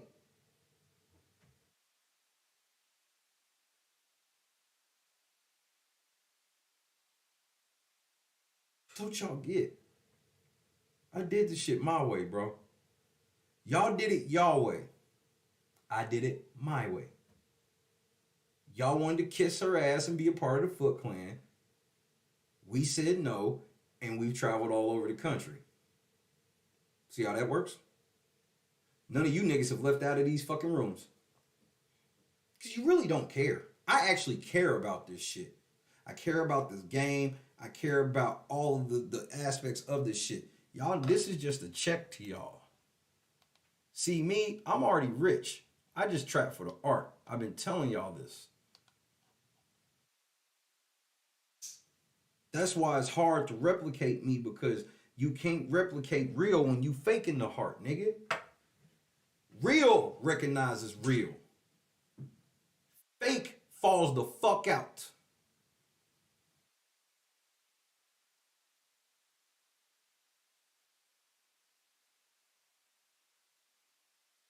Y'all only got a couple more years of this shit left. And that's if I don't go in the house for Big Brother 25. The moment I go in the house, y'all careers are over. All four of y'all. Over. Because one or two things are going to happen. Either y'all not going to want to talk to me, or I'm going to embarrass you when you do.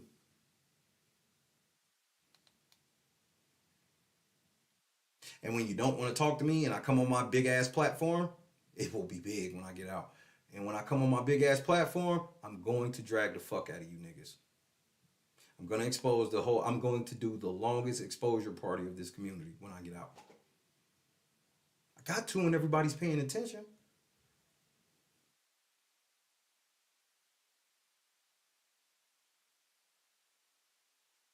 Let me remind y'all something.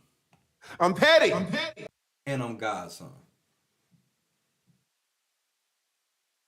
None of this shit, none of this disrespect and shit that's happened, none of this shit gonna slide in the end. That's my word. Or I'll be in a box. One of the two. That's my word. She's like doing weird stuff with her HOH. We're like, okay, Taylor, come on now. Like, it was just. Oh, she was doing weird stuff with her HOH, aka fuck it up. Let's just dance over the part where Taylor's trash. She fucking sucks at the game. Like, it was fear and panic all the time. Yeah, because even like the weeks when we would have like a week where the girls or whatever would be like, actually, I think we can work with Taylor. I think we can like use her or whatever. And like okay. they were like, And it was like, okay, like maybe this is like good. And then one of the girls would win HO. They'd save her. Then one of the girls would win HOH the next week, and we'd be like, okay, Taylor's safe. Like we're good because they just said last week that they wanted to use her. They just saved her. And then it's like, oh no, wait, actually they want her out this week for whatever reason. They've changed their minds. They don't think they can use her anymore. So now she's out.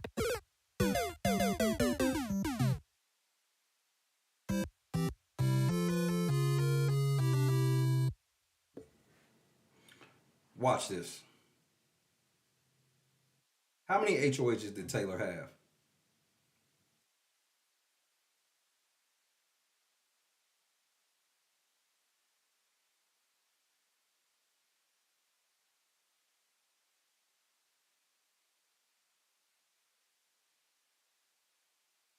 How many non-white women went home?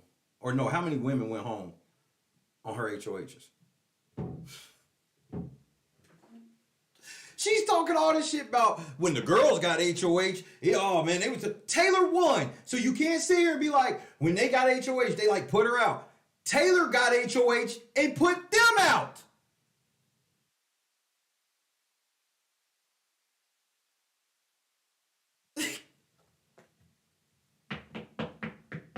Taylor got HOH and put girls out on her HOH, bro. This is the same shit like with Michael. Michael's the woke person, but he put the most minorities on the block. Like, make this shit make sense, bro.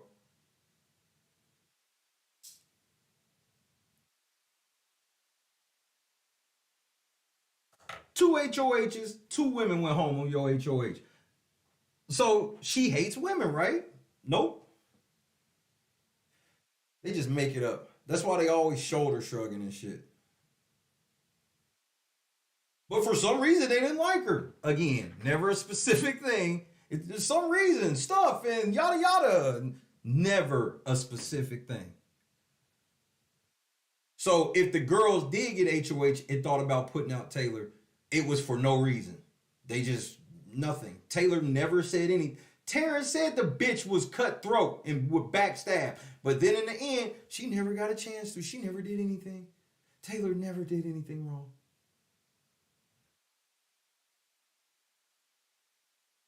Yes, and Michael sent Jasmine home with the help of two black people, including a woman. Taylor had a big hand in motherfucking Jasmine going home.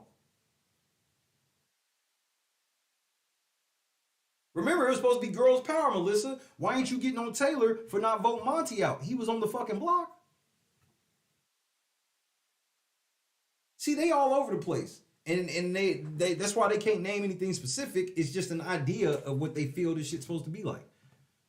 And it's just like back and forth and back and forth. There was never just like a relaxing week. And yeah, and why is there supposed to be relaxing weeks in Big Brother? And especially just for one player. Monty would be like, have a good conversation with Taylor. Like, oh, okay, all right, Monty's good. And then the next minute, he'd be like, you know, the thing about Taylor. Yeah. The thing about Taylor is what? Never a specific thing. Even Monty was cool with her. And then the next thing, you know, Monty was like, see, here's the thing about Taylor. What was the thing?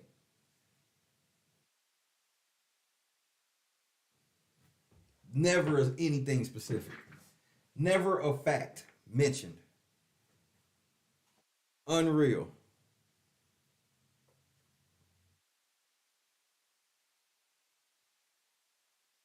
Let me put it this way. Like, no. I know, right? I know, right? What the fuck are you talking about? He never even said a specific thing. See, here's the thing about Taylor. What did he say? Was it about when she snatched the fucking headphones off his head? And told him to get his own HOH? In front of people? I have a problem with Taylor. Can use her anymore. So now she's out. And it's just like back and forth and back and forth. There was never just like a relaxing week. And yeah, and Monty would be like, have a good conversation with Taylor. Like, oh, okay, all right, Monty's good. And then the next minute, he'd be like, you know, the thing about Taylor. Yeah. Let me put it this way. Like, no. It's like, wait, you just had a good conversation. I don't understand. Taran, come here. Come here. I gotta like. Hey, let me give you a brain dump on Taylor real quick. Yeah. Yeah, I heard you had some advice, you had some recipes, crockpot recipes. Oh no. Oh. So you won't smoke with Terrence too. All right, Taryn, you got it. I'm getting ready to fucking expose you with the help of Terrence and Daniel. Since you got so much you want to fucking say about these two motherfuckers, I'm going to make sure that you regret ever motherfucking doing it again. We're gonna do a stream dedicated to you fucking liars. That's my fucking word. You think Terrence and Daniel gonna tell me no? Watch this.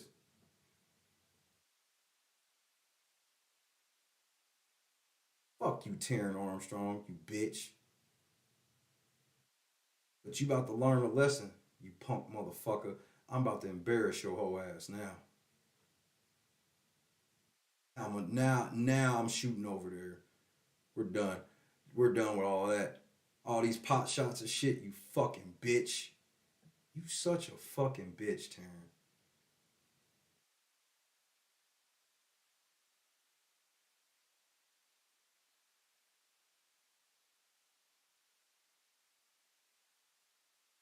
Why the fuck would a man who don't even like girls even understand the crockpot shit? You don't like girls, Taran. Allegedly. Where the fuck your girl at? And I guarantee if you have a girl, she ain't black. Tired of weak ass niggas always talking shit. Always talking shit. We about to embarrass you though. We've been staying off your ass, but we about to do a whole ass interview dedicated to Rob Has a Podcast and how y'all niggas are always lying on heterosexual men. You was looking for a nigga. Nigga here now. I got all the smoke you want. I got you niggas.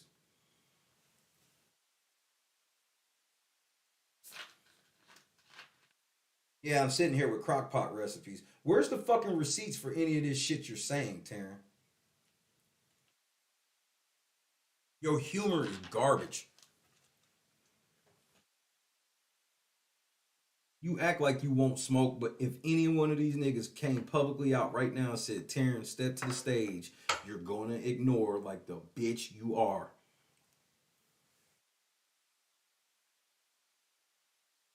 Y'all niggas are hoes, bro. Y'all niggas are straight up hoes.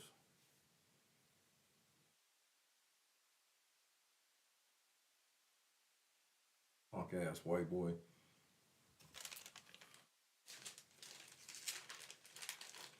I only call Taran that because I know he think I ain't nothing but just a regular old nigger. That's what he thinks about all the black men that come in the house. We just niggers.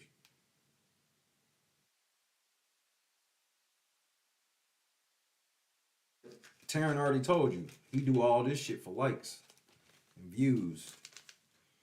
Because if he can't do this, he ain't got no content. Because he's a fucking loser. That's how losers act. Like losers. For them, I would debate all four of them and embarrass the fuck out of all four. I would ask each one their own separate question they could not answer about their coverage.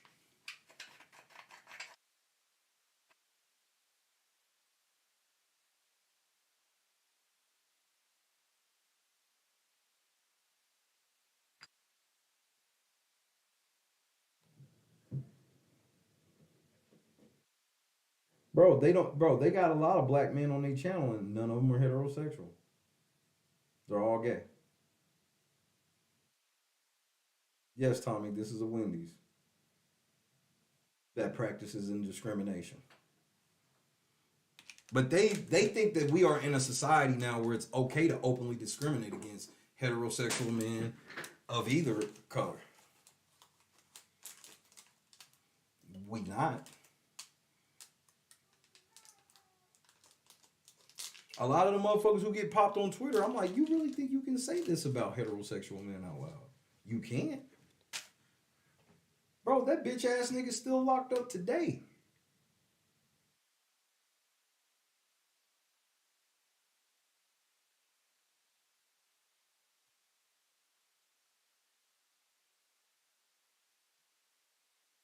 I'm done playing with y'all, bro. And yeah, I'm not big enough to go where Rob has a podcast by myself, which is why I'm calling my buddies. I'm gonna call Daniel and Terrence, and then I'm gonna shoot a shot at you niggas. Since you niggas want to be shooting subliminals. Remember, this whole year in review, all they did was make one snide comment about Daniel, lie, say that Jasmine was funny, make a snide comment about Terrence, and that's basically it. It's just Taylor, nigga.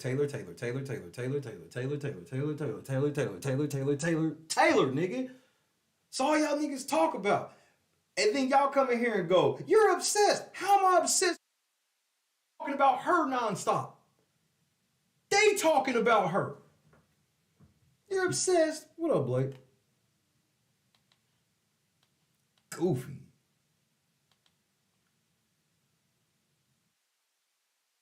Come on, let's get to somebody else. Taylor. Oh God. No, not that.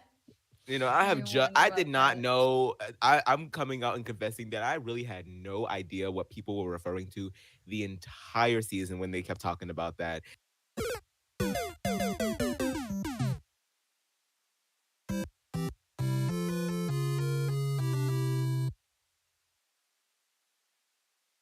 And this is the nigga that y'all want me pretend that he's good at this Big Brother shit.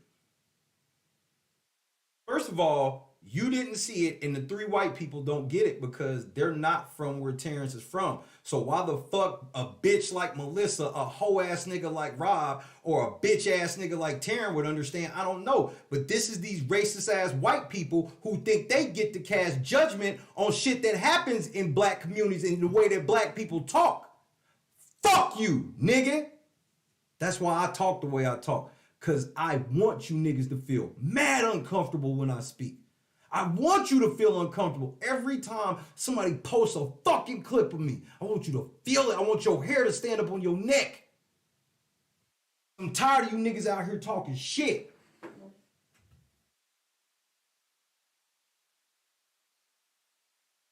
Year in review. Yeah, I have to admit, the whole season, they were saying that crockpot thing. I didn't understand. I just knew I hated Terrence too. So I didn't care. Taran ain't seen it. Rob ain't seen it. Melissa ain't seen it. And if they seen it, they didn't get it, even a little bit. This is why they don't need to be speaking on it. This is why they need to be shutting the fuck up. All 3 of them. Y'all need to stop speaking on black people shit, bro. I'm telling y'all gotta cut it out. I know y'all do it because y'all think that this is how racist they are. They think all black women hate black men. So this is why they cover shit this way. They don't realize that there's a large segment of black women who despise them talking about black men like this. They don't even know that.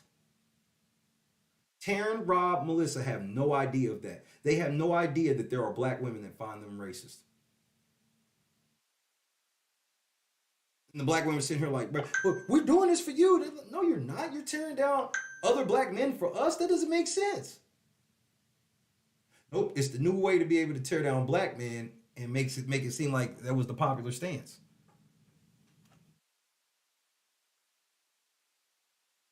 This shit all types of goofy to me. I find it funny all you niggas want to be part of the Twitter now. I gotta be honest, we ain't letting nobody in right now. We not letting nobody in right now. We not accepting no applications because you niggas don't know how to act. You niggas do not know how to act, and we gotta show the world what time it is.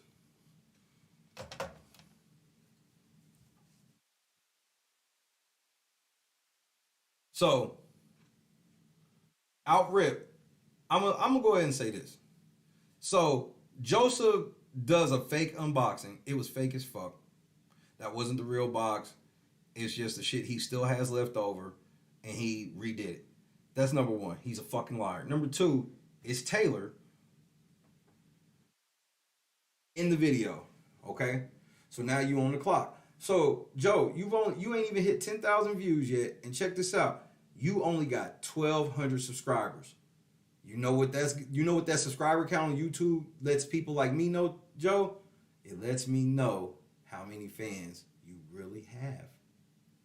Watch this. Watch this, Joe. Watch this. And welcome to YouTube, Joe, where I'm gonna thoroughly embarrass your ass. Every motherfucking misstep you make, I'm going to make fun of it. Start to finish. Just so you know. Every time you lie on your shit, I'm going to expose you lying. That's just what it is. Taylor, when you bring your ass over here, get ready for the same treatment. Every one of you niggas that come to YouTube, I'm dogging the fuck out of you. Dog. Bro, the dog is in me. I'm not reviewing that trash on this video. Fuck Joe. Fuck that bitch ass nigga. He ain't nothing but a fucking liar. Y'all sit here and let this nigga manipulate this black woman and try to steal her fucking money and her shine, and y'all okay with it. Y'all know Joe lying. Monty ain't even out here lying. And y'all hate him because he black. Meanwhile, last year, you know, they hated Xavier because Xavier wanted to fuck with Alyssa, who was exotic looking. But now this year, Taylor gets to have her exotic dude, and everybody cheers it. And they get to say that the black... Bro, nobody was sitting here saying Xavier should get with Alyssa and fuck Tiffany black ass. Tiffany's redacted. Nobody said that. But they say it this year about the black man with ease and with the white people help.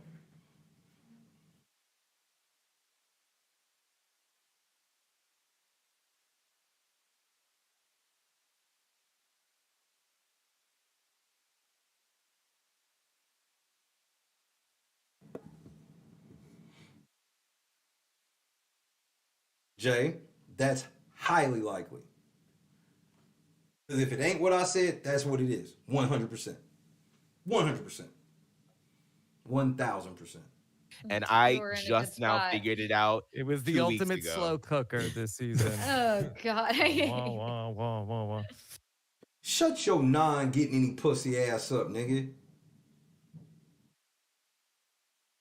Bro, Rob, you don't know how... I thought you was married, Rob. You don't know how to make crock pot pussy? Right. You don't, because you lame. You ain't nothing but a lame-ass beta male. Your wife probably don't even fucking respect you, kid. If you want to keep that shit a thou wow, weak-ass nigga. Out here gossiping. Bro, the way y'all gossip about other men is weird. And then the fucked up part about it is y'all don't have no smoke for any of them chicks that be on. Man, Taylor literally was in there being a hoe, bro. And y'all don't even mention it. Monty was fucking the shit out of her. They don't even mention it. That she was literally chasing Daniel around the house. They don't even mention it. Because they're fucking liars.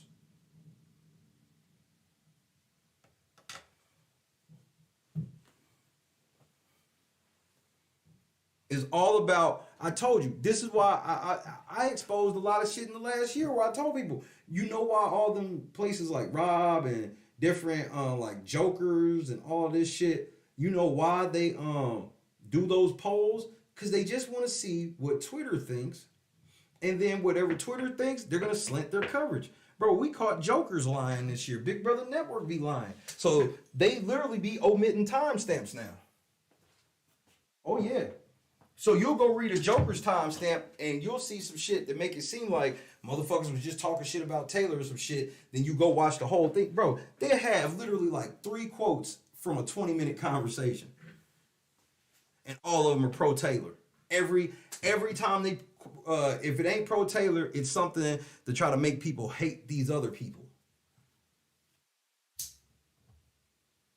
So Jokers can't even be trusted. Big Brother Network can't even be trusted. I caught every last one of them with the help of the squad this past season lying in favor of Taylor.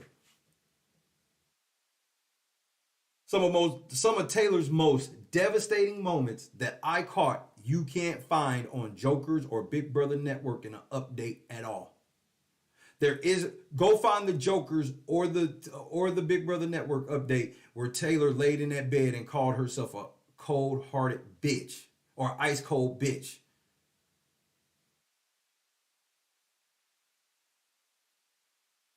So when Taylor would say something, they just wouldn't even post it.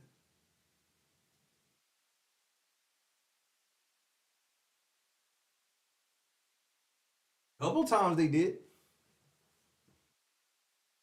Not very much. But let's get back to these weirdos thinking they know what crockpot pussy is.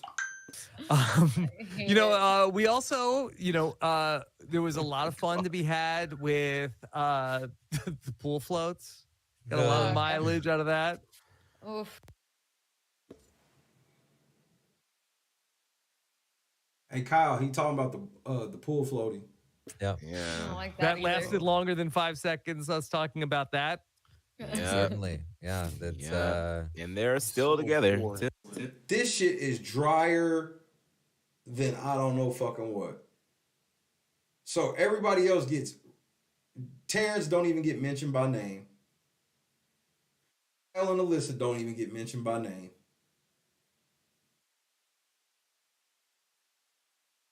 And I guarantee, I ain't read the comments. I guarantee you go read the comments. It's all, oh my God, yay, Taylor. I'm so horny. It's so bad, and she's so hot. Oh my God. Oh. What is the status? Are they engaged? I don't think so. I think they're They're just just dating. traveling. I'm not following that closely. Yeah. They're just traveling around. Oh my Lord, bro. Kyle and Alyssa, they can't even get no love.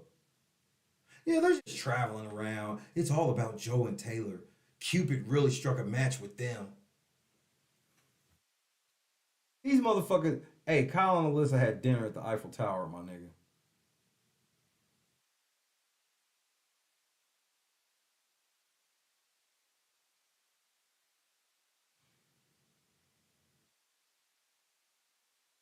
They had dinner at the motherfucking Eiffel Tower.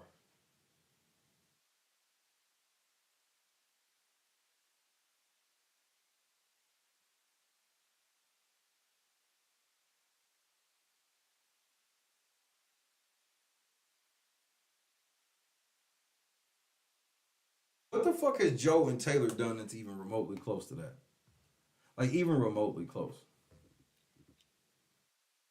They could have went to Niagara Falls or something when they was up in Canada. Like, what have they done?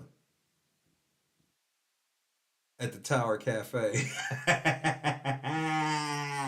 Bars. Yeah. They're traveling and No cap, Kendra. That's not cap, Kendra. They had dinner at the motherfucking Eiffel Tower, and these motherfuckers be trying to downplay the shit out of their relationship. These motherfuckers is on motherfucking social media giving jailers the business. Every time Kyle Lissa pop up, everybody know to go look just to see where the fuck they gonna be at.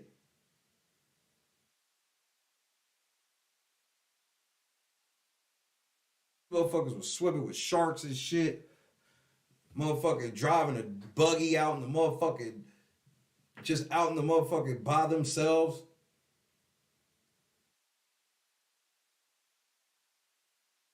All this shit they've been doing, bro. Meanwhile, Joe motherfucking business gets robbed.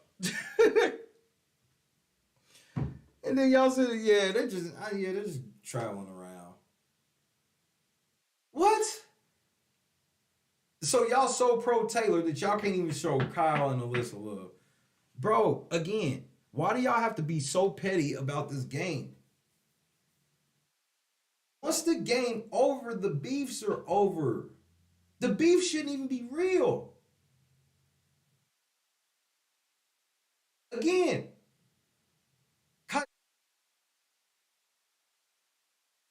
I even said, then I said, this could be a scenario where they go and they fuck around and be together for real.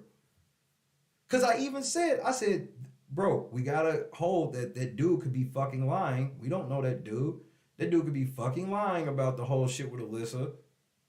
And it could be a non-issue once Kyle get out of the house and they be together. What happened? Just exactly that.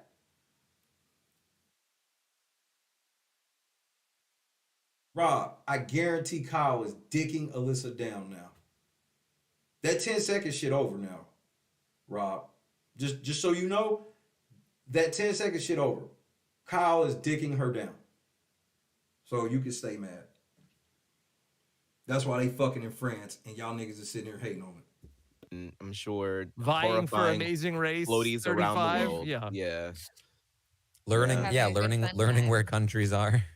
Yeah, Where countries hopefully. are. Sure. Remember Paloma existed? Remember there was a week where Paloma was everywhere? How come they allowed to talk about people with mental health problems like this? I've never seen. I thought that they weren't allowed. I thought the woke crowd was not allowed to do this shit. I thought the woke crowd was not allowed to sit here and just be this dismissive of people with mental health problems. But Paloma's anti-Taylor, so fuck her retarded ass. Yeah, there's she a was week like where Paloma was the best player in the fave. game. Literally. I mean, like the people all loved her for like whatever it was. It was just like captivating to everyone playing the game. It must have been like an in the house thing. I don't know. But Yeah, and Aman, and then she broke the game. She figured out a way to get everybody the money. They're literally making fun of somebody who had a mental break, and they're making fun of some of the shit they said during their mental break. How fucking disgusting is this? Rob has a podcast, owes Paloma Aguilar a fucking apology. Out of bounds. Totally out of pocket, totally out of bounds, totally out of pocket, totally out of bounds.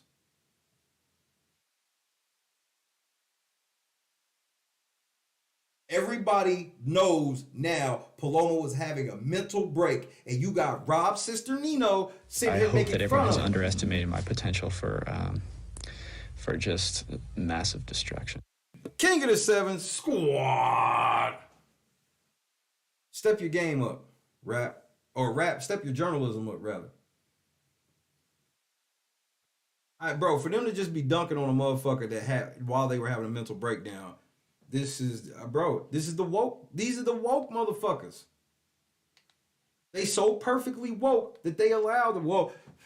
Again, mental health ain't an excuse for bad behavior. Since when?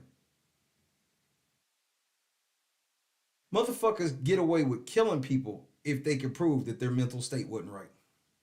You understand this? Do you not understand this, Rob? How old are you, bro? Ain't you like 50? Hey, Google. How old is Rob's sister Nino?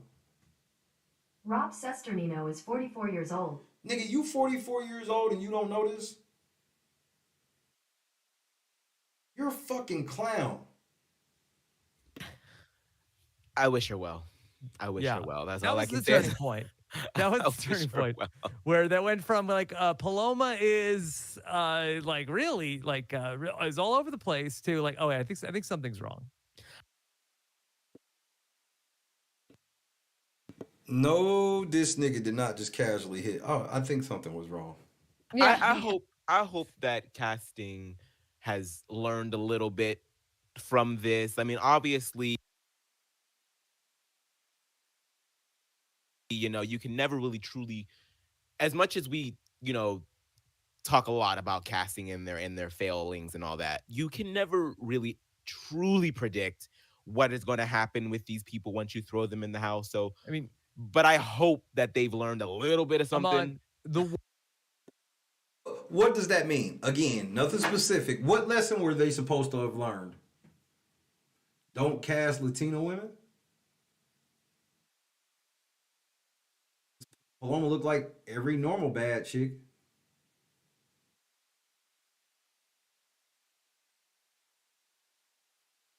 How could they have figured out in a couple of interviews that when the pressure started getting tight, she would break? How? That's how hard this game is. And again, they always telling me I ain't never been in a house, but I don't ever be saying no goofy shit like this. This nigga, he ain't even seen every season. Neither is Taran. None of them up here have seen every season. None of them. They barely watch 24. 24, because it's easy. All they got to do, I'm telling you, all they have to do, like for 24, all they had to do was, okay, so am I doing a stream or a video today? All right, cool, I'm doing one. So what do I need to do to prepare? Okay, all I need to do is get on Twitter, go into the BB24 hashtag, and see what is the most pro-Taylor shit being said. What's the most pro-Taylor narrative, and then I'm going to just spin it forward from there. I'm going to add my own little flair to it. They not watching no feeds. They barely watch. They maybe half-ass watching episodes.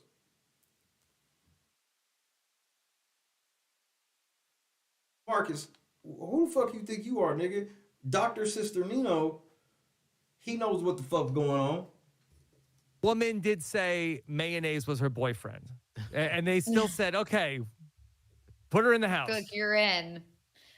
They're like, I love Nailed mayonnaise too. So they're sitting here making fun of somebody with mental health and saying that she said that mayonnaise was her boyfriend and they put her in the house anyway.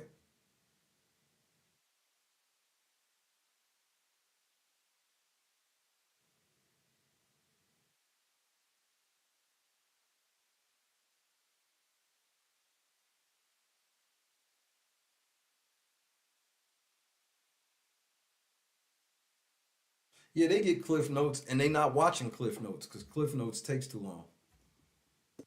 Yeah, no, I feel like they need way more, like,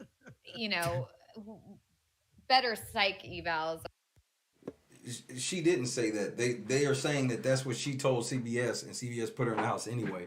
And they're sitting here belly laughing about it. They're literally making fun of somebody that had a mental break in that house, and they're laughing and making fun of it because they care about women of color.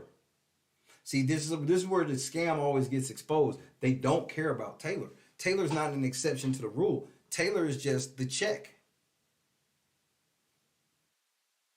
I think when it comes to like letting people in the house and like better, I don't know, like drug testing and things like that, and just making. God. So now Paloma needs to be piss tested. So now this bitch wants to institute mandatory drug testing in Big Brother. That's the most whitest shit this bitch could have said. Could you have said something any more? So you want to keep some more niggas from getting in the games? Disproportionate drug testing them niggas.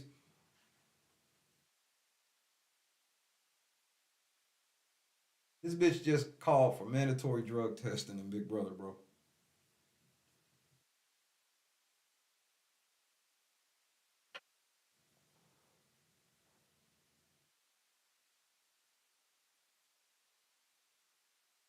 I'm floored, bro. Yeah, Karen mode activated, nigga. I'm floored by that shit, bro. This bitch just called for mandatory drug testing.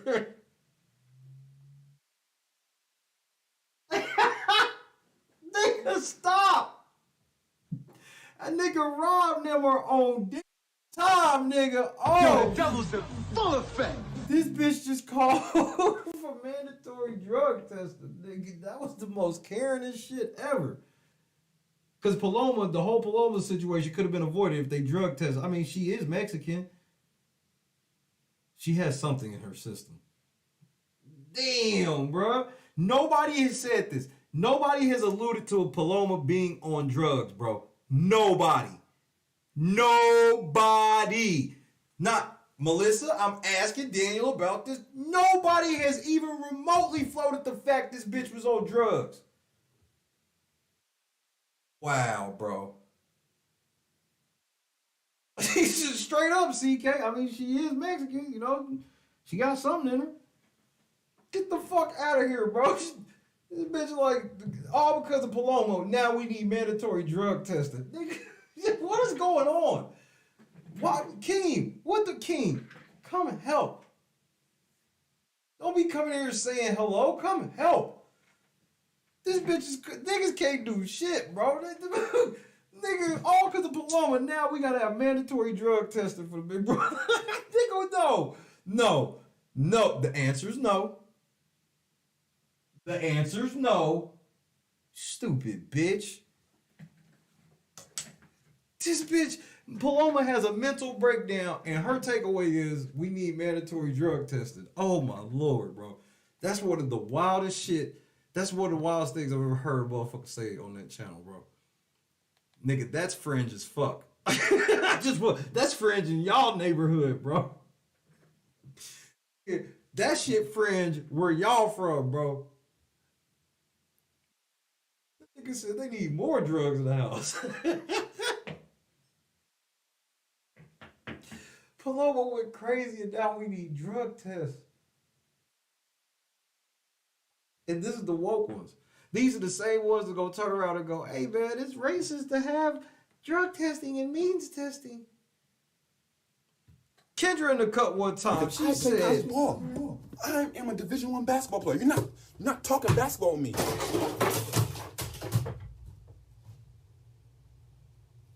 That didn't go well. Kendra says words mean things. People should be held accountable. Bruh, because I'm sitting here like, it's one thing, this is supposed to be a pro-Taylor thing. You would think when we get to Paloma, it would just be truce. Paloma was only there 6 motherfucking days. All he gotta say was, man, that sucks that Paloma, you know, she had her mental break and had to leave. That's fucked up. Would have loved to see what she could have been like. No, they know exactly everything about this girl after 6 days and a mental break. They know it. Yup, know everything about this bitch. Yup. Mm-hmm. Mayonnaise was her boyfriend. What?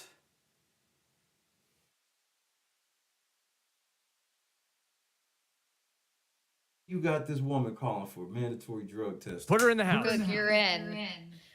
They're like, I love Nailed mayonnaise too.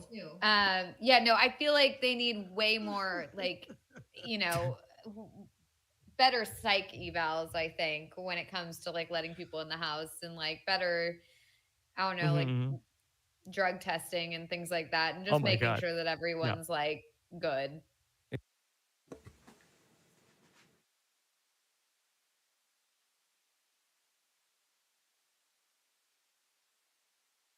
Ain't Melissa a lawyer or working law?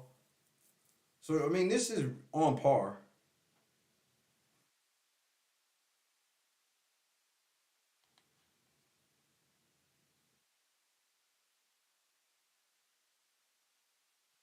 They want mandatory drug testing now, bro. Jeez.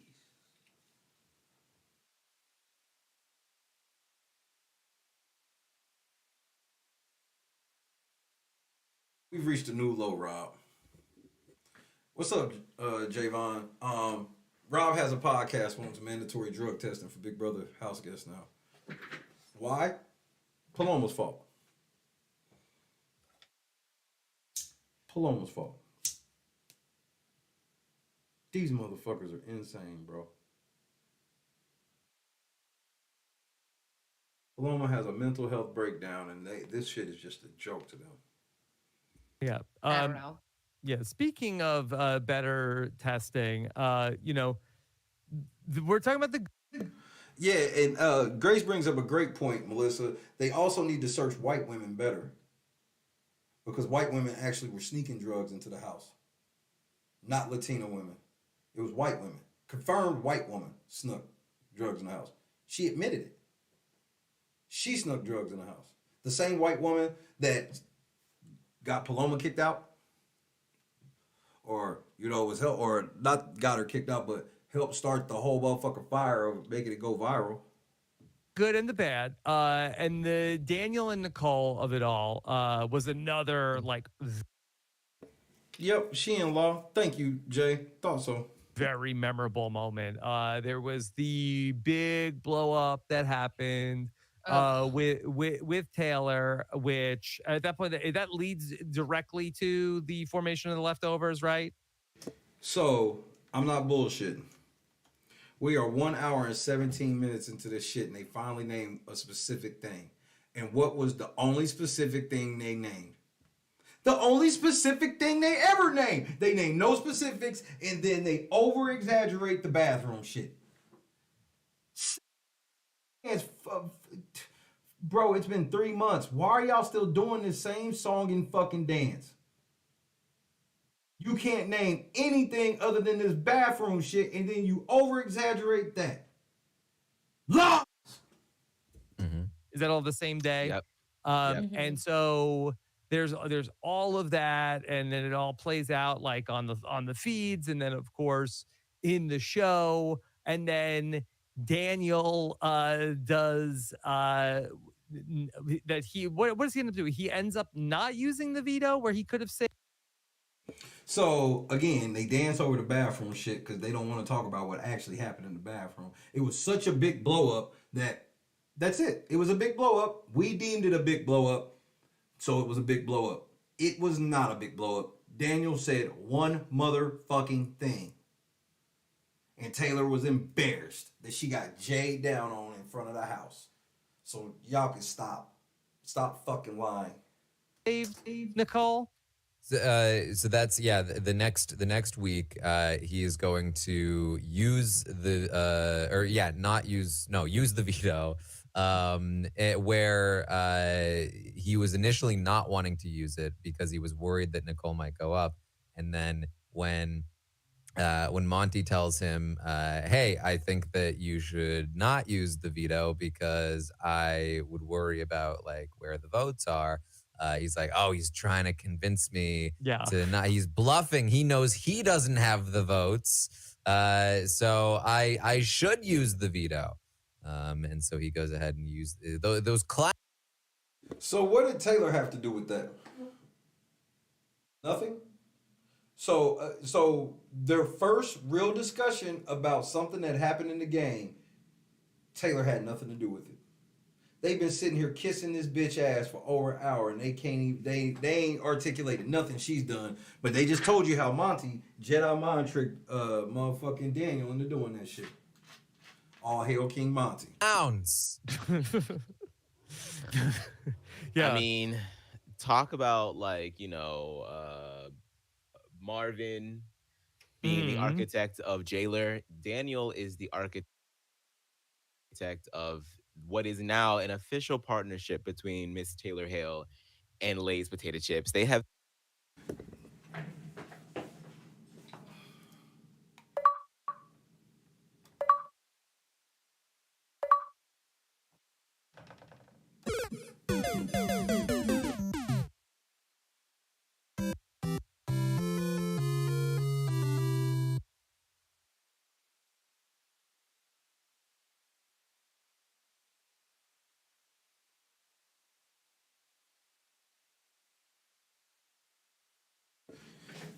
This is what's called being on the fast break by yourself and dribbling it off your foot.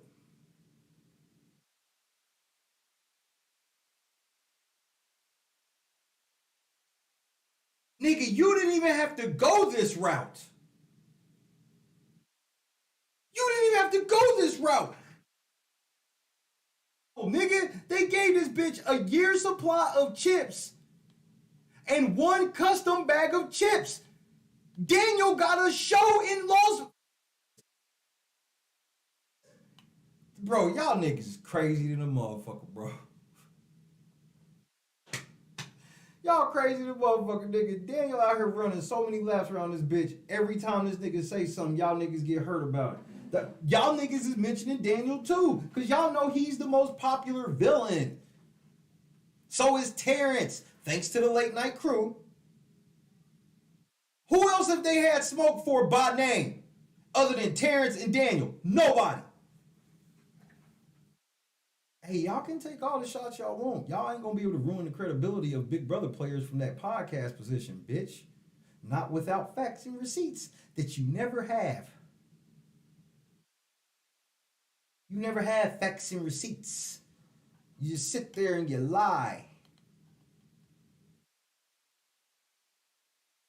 This nigga Aman thought he had bars. Yeah, thanks to Daniel, she got the Lay's deal. Okay, so let's say she got the Lay's deal. You literally just gave Daniel all the credit for it, you fucking moron. He just said if it wasn't for Daniel, she wasn't getting that Lay's deal.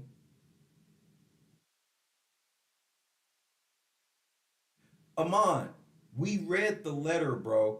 She does not get paid any fucking money for this.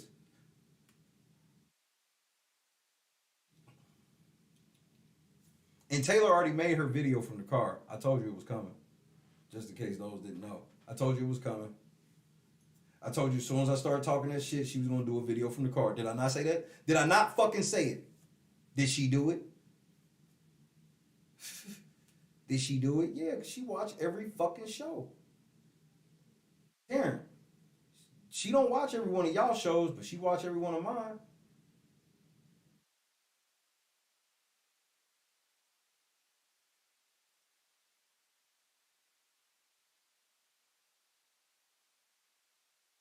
Y'all need to stop lying so much. She has no Lay's deal. She has a partnership which includes they told her that if she decides to do it, she has to tell everybody she got them chips for free.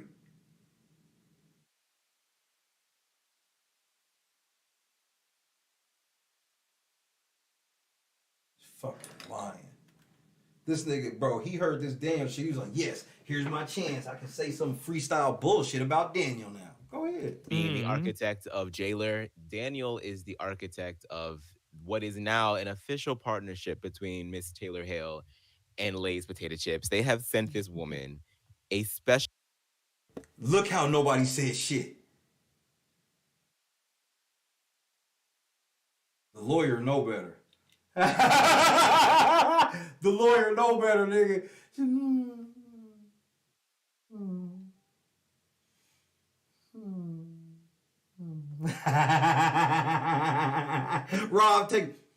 Rob thirsty to the bitch, nigga. Oh, you thirsty now.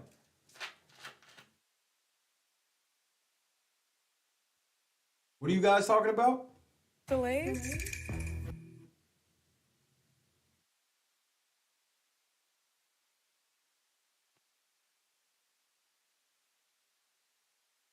Aaron sitting there. Nigga, he hit that Lay's shit. Them niggas was like, we not touching that. You got it. You idiot.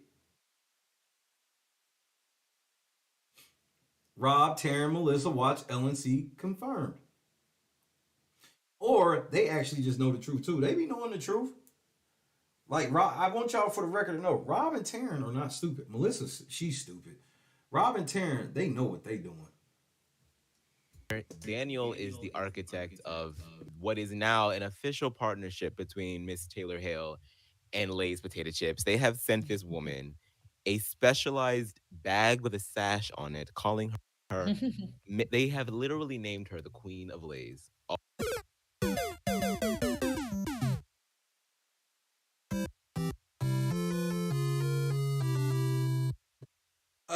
They did not officially name her the Queen of Lay's. What they said was they called her the Queen of Lay's during the time she was in the house. That's what they said. You're a fucking liar, Aman. But you didn't read the paper, nothing, because you just believe everything that bitch say because you're a fucking loser. Any fucking man running up behind a girl like this is a loser. Loser. Go for you two grown-ass men at the top as well. She has a custom bag of chips. Whoop-de-fucking-do. One bag. That's what I'm saying, love. That would be a flex. She's like, man, I got a year's supply of all these Taylor chips. No, she got one Taylor chip, and it ain't even a Taylor chip. It says Lay's Miss Classic. It don't say Taylor. It ain't got the state of Michigan on there. Nothing, nigga.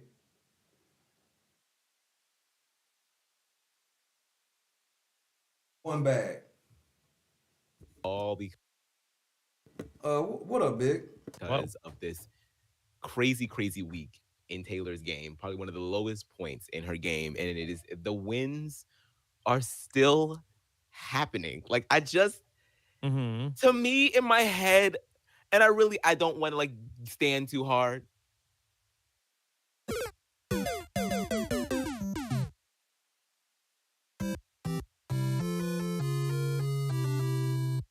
Because I'm trying to work on that as I get a little older, not standing too hard.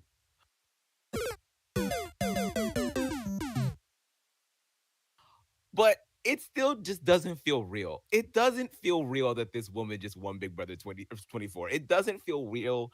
The fact that she is just like out here really just getting so many promotions and so much attention and so much notoriety and so much love. And she's got the man, she's got the Lays, she just got a new car I just saw. Like, it's just like, it's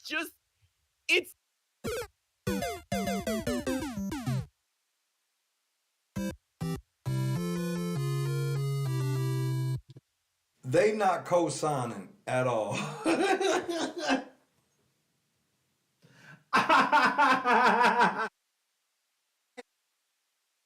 Hey, bro, hold on, nigga. These niggas, when I tell you these niggas was not co-signing at all, nigga. They were, man, Rob and them, they was just like, Taran's literally yawning.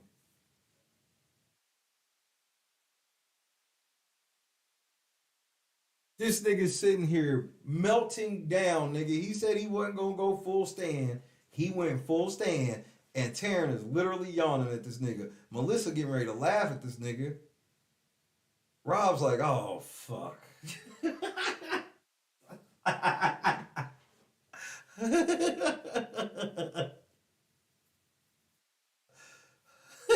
She bought a car, bitch. She got $800,000. She ain't got no house, though. She still ain't got a house. She signed a lease on an apartment, allegedly.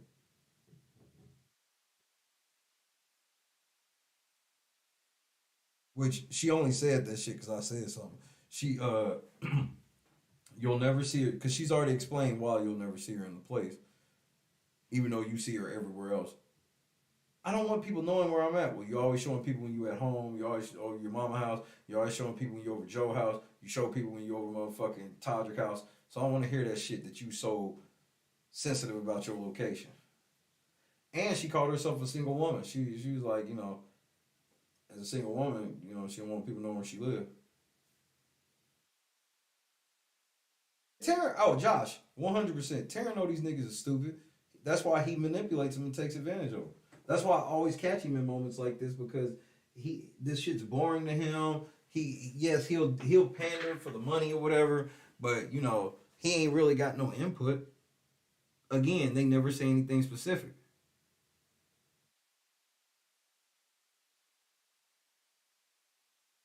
Like, damn, bro. Like, real shit, Blake. I know she did, Token, because she said her credit was fucked up. She said her credit was fucked up. And she never said she paid off them student loans. She said she owed a gang too.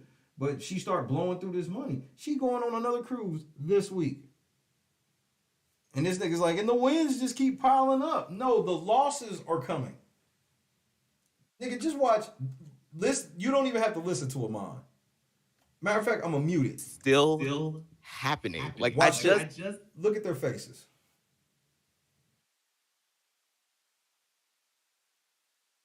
Look at them. They don't take any of this shit seriously at all. Look at them. This nigga's melting the fuck down about Taylor, bro. And they not even paying this nigga no fucking attention, bro. They not listening to this nigga at all, bro.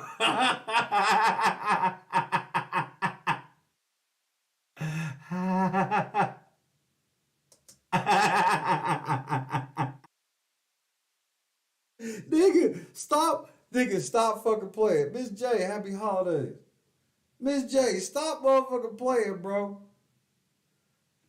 These motherfuckers ain't, bro. Them niggas ain't listening to this nigga at all, nigga.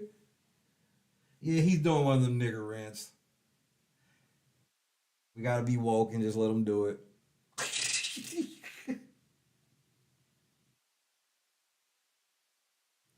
This nigga Aman is melting down, nigga, and they do not give a fuck, nigga.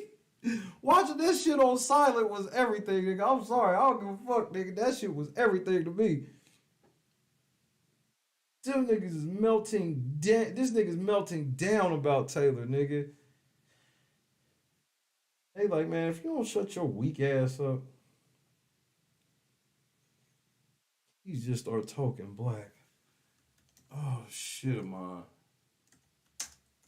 All because of this crazy week in Taylor's game. Probably one of the lowest points in her game. And it is, the wins are still happening. Like, I just, to me, in my head, and I don't want to, like, stand too hard. Because I'm trying to work on that as I get a little older. Not standing too hard. But it still just doesn't feel real. It doesn't feel real that this woman just won Big Brother 24. It doesn't feel real. The fact that she is just like out here really just getting so many promotions and so much attention and so much notoriety and so much love. And she's got the man, she's got the lays, she just got a new car I just saw. Like, it's just like, it's this is like I feel like this is the best. Nigga, Rob literally laughed at the nigga. Rob couldn't even hold it no more, nigga. Rob couldn't even hold that shit no more, nigga. Car I just saw. Like, it's just like, it's this is like, I feel like this is the best.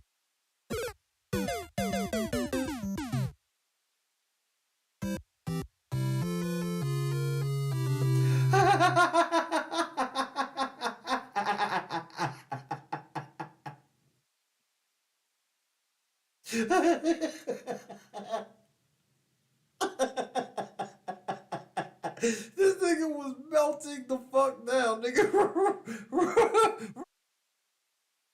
No more, nigga. Rob couldn't even hold this shit no more, nigga. He tried everything he could to get through that shit, nigga. Look at Melissa's face, bro. They like, well, this nigga's melting, grown ass man. This nigga's melting the fucking. Whose mans is this, bro? Whose mans is this, nigga? This nigga Rob literally laughed at this nigga. I mean,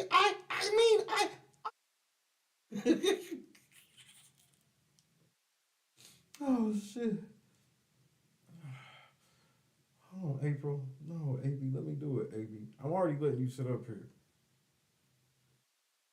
This nigga melted down so long. Hold on, how long was this meltdown? This, bro, he went on for like a whole ass minute, bro. I mean, talk about like, Marvin being the architect of Jailer. Daniel is the architect of what is now an official partnership between Miss Taylor Hale and Lay's Potato Chips. They have sent this woman a specialized bag with a sash on it, calling her, they have literally named her the Queen of Lay's, all because of this crazy, crazy week in Taylor's game. Probably one of the lowest points in her game. And it is, the wins are still happening. Like, I just, to me, in my head, and I don't want to like stand too hard because I'm trying to work on that as I get a little older, not standing too hard. Yeah, Rob's like, yeah, I've talked to you about this. We've talked about this. So hopefully you're not getting ready to do it now. But it still just doesn't feel real. It doesn't feel real that this woman just won Big Brother 24. It doesn't feel real. The fact that she is just like out here really just getting so many promotions and so much. What promotions has this bitch got? Hey, she got to have a job to be promoted, nigga. Oh, my Lord. She's gotten so many promotions. They just be saying shit, bro. Attention and so much notoriety and so much love. And she's got the man. She's got the lays. She just got a new car I just saw. Like, it's just like, this is like, I feel like this is the best.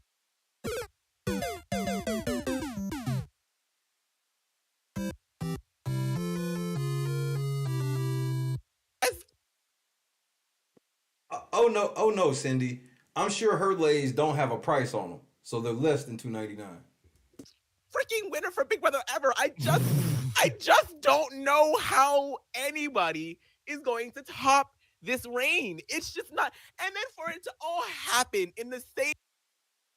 So you telling me that nobody can win Big Brother, get a boyfriend, and buy a new car? This is some shit that can't be topped. This is the shit that can't be topped.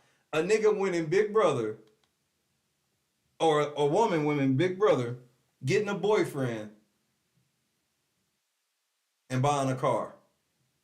Cause she all that and a bag of chips, apparently, Janice. This bitch is all that in one custom bag of chips. That's it. This is outrageous, bro. This niggas, bro, they have set the bar so low for black women that now y'all can't top winning and getting a dude in a car. I thought I was the one that was supposed to hate black women. I feel like that any black woman that win the game could get a she ain't even got a real dude. I think black women could actually get a real dude. Y'all know that Indy go with Kylan now. Yeah, they made it official that they officially fake go together.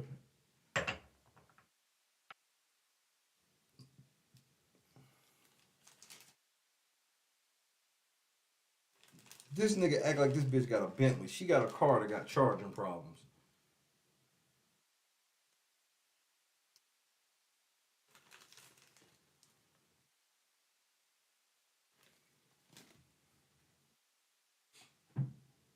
Outrageous.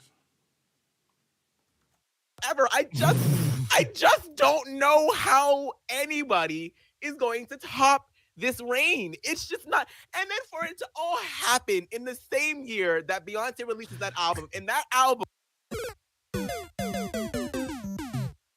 Yo, the devil's in full effect.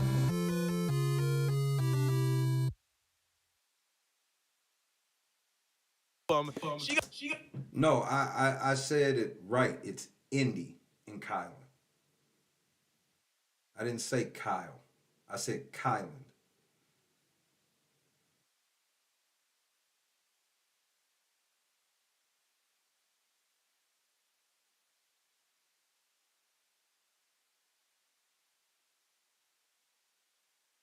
Yes. The helicopter man. Kylan. Yikes. Indy. Tiffany announced it. Kylan low-key a boss. Y'all all taking advantage of him though. Why are y'all taking advantage of this dude who got autism? He said he has autism. Nope, Kylan is the quantum leap of the Big Brother community. Hopefully his next leap will be the leap home.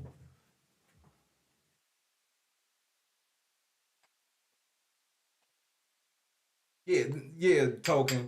Now she did it when Beyonce's album came out. Hey man, who give a fuck about Beyonce? That bitch stays on Demon Time, bro.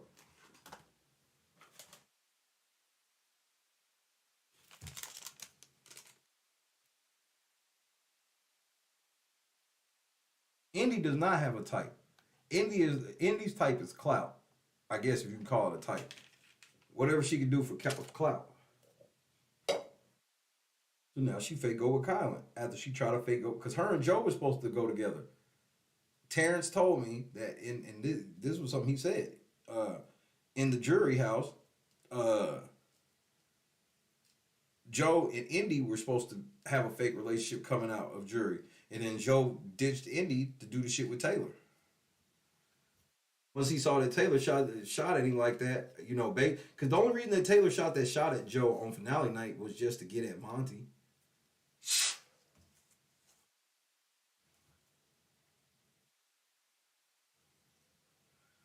The way she talked to Joe during the jury's thing, that alone is why he should have took motherfucker Turner.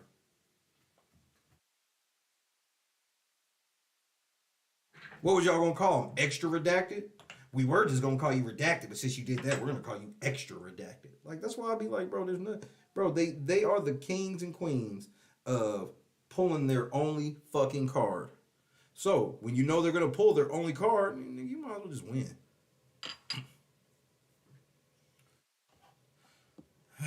But let's get back to Beyonce's album.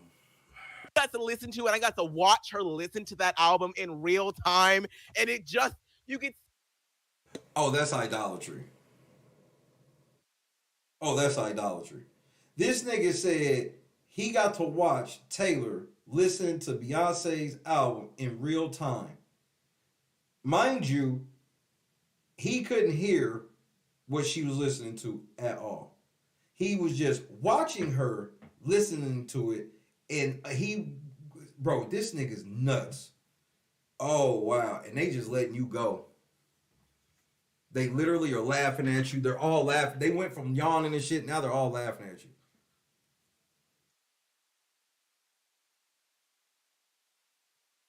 Talking about they worried about a nigga like me around Taylor. No, y'all need to be worried about a nigga like him. I just watched her listen to the, oh my, in real time. I'm like, what? I had to think about what he was talking about. I'm like, oh, when she won HOH in her headset? That's weird.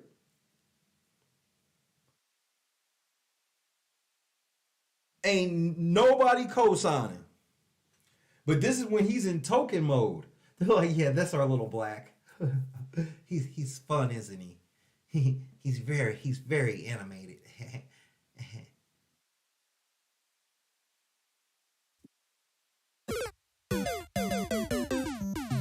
This the kidnappers again, man. Man, stop saying that shit over the phone. Damn. I can't say shit, can I? Winner for Big Brother ever. I just don't know how anybody is going to top this reign. It's just not. And then for it to all happen in the same year that Beyonce releases that album, and that album she got to listen to, and I got to watch her listen to that album in real time, and it just, you could see like the joy that it brought her, and it just like led her to success throughout the rest of this season. Taylor Hale is the queen of Big Brother. I refuse to accept anybody else. This is why none of the other black women of Big Brother are coming out co-signing any of this foolishness. This nigga thinks she played a better game than Danielle, Jamaica. Like, this is clown college. She's the motherfucking queen of Big Brother, bro.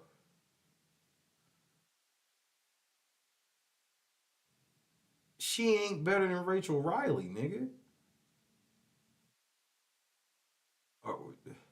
I hate that I even pulled such a big card, because I can go way lower than Rachel Riley.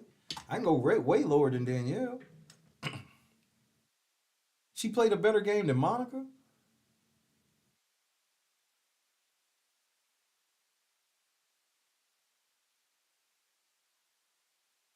She was bullied by who? Who bullied her? She was not bullied.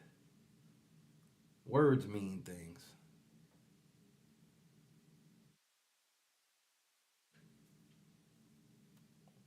She ain't better than Jordan. Jordan's social skills was so cold that she kept, like, if you went on the block against Jordan, it was an automatic death sentence. And Jordan didn't make no big ass speech at the end of, I'm not a sword, I'm not a shield, I'm a sword. Damn, Jordan was thick though, bro. Jordan and them motherfucking jeans, bro. Stop messing in your hair. Who was she bullied by? I can't just skip over the bully comment. Like, who was she bullied by? So I want us to all be on the same page about certain things on this channel.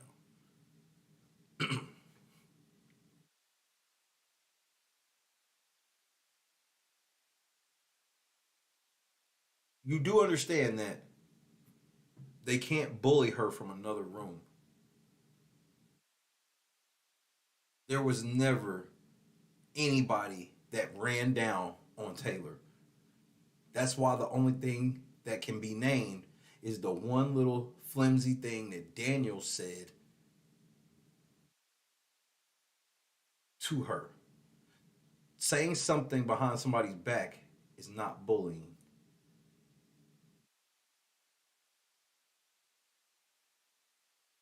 It's actually called host shit where I'm from. That's what it's actually called.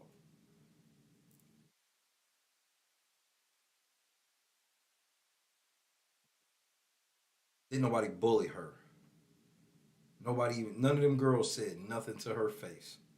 So it sounds like they were scared of her.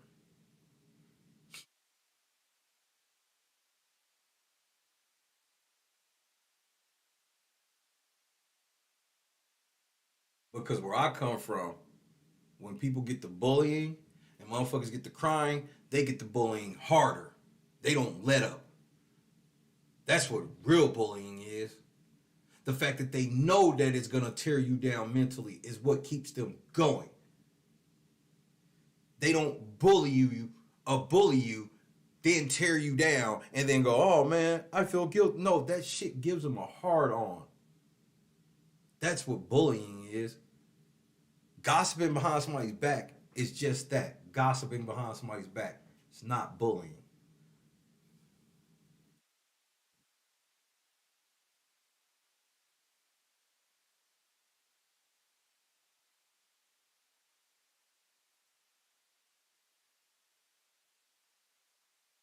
Happy holidays. Jinx, great to see you. See, this is all, I mean, you literally see this nigga practice idolatry in real time. That's why even Melissa, Taran, and Rob won't go this far. They won't, you see, they won't go this far. Like, this has been a whole pro Taylor thing the whole time. And then he said, fuck this. It's raining men. Raining man. Hey, hey, it's raining man. He's in full it's raining man mode.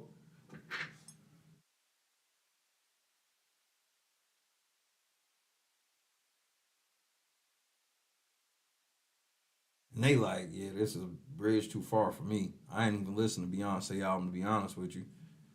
Neither did I, Rob. So we in the same boat.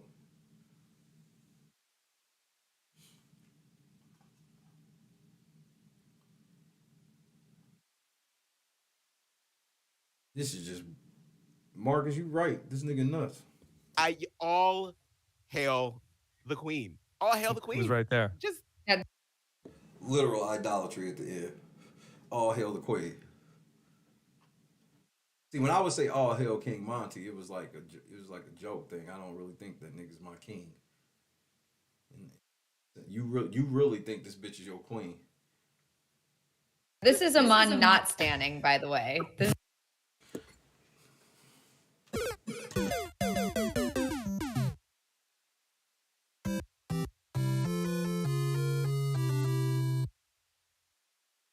What I'm saying is, like, we're gonna find that person. Yeah. When we do find them, once we get them back, I'm gonna give them right back to them. Really? Say, congratulations, you played yourself. Like him, like, yeah.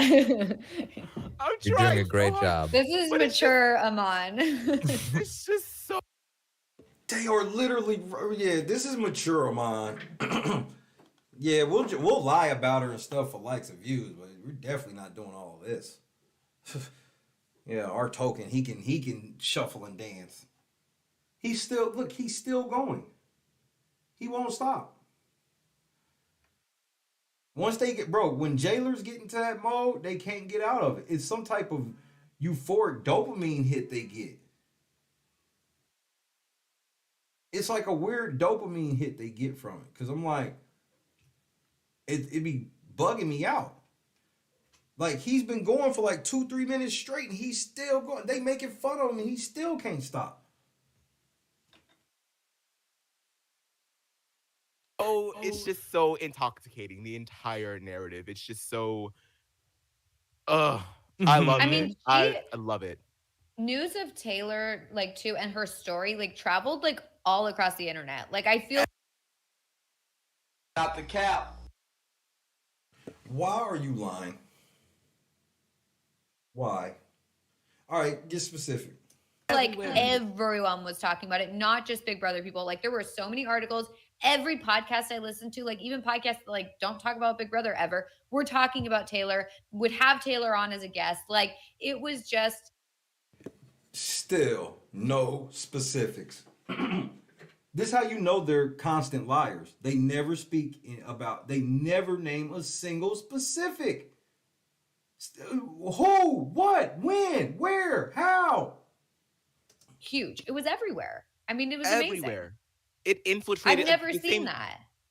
Exactly, Melissa. Like other like podcasts that I listen to, they're like, "Oh yeah," and a quick shout out to Taylor Hale. I was like, "What do you know about Taylor Hale?" Who? Right. It was everywhere. It still is. It's just insane to me. It's truly insane. You just like, I feel like there's never. I don't know. I don't know that many people in real life that like watch Big Brother. I'm basically it for people that I know, and it's like. No, go ahead, hang yourself. Like, I would be like, just like out, and people be like, "Oh, I heard about Big Brother." Like, wow, that's crazy. Like, it's You just said you don't know anybody that knows Big Brother other than you. So, and now you're saying that you just go out in public and random strangers come up to you and talk about Big Brother. You're a fucking liar. Y'all niggas be freestyling this shit. That's why I said this is a freestyle. They just freestyle. They start at a fucking point and they just fucking just make up shit because it's never anything specific, not a specific podcast, nothing. Oh, I was going up and people walk. Don't nobody recognize you, Melissa. You have no problems going up in public and people ain't coming up to you. Even when I run into people that know Big Brother, they don't be knowing about shit being on YouTube and whatnot. They don't even be knowing because the majority of casuals are not online. The majority of the Big Brother audience is not online. They're not on Twitter. They're not on Facebook. They're not on Instagram. And if they are, they're not engaging in the Big Brother community at all. Y'all are in the mega minority. Y'all remember, Rob don't have 100,000 subscribers for Big Brother. That's why they got to do all these other shows.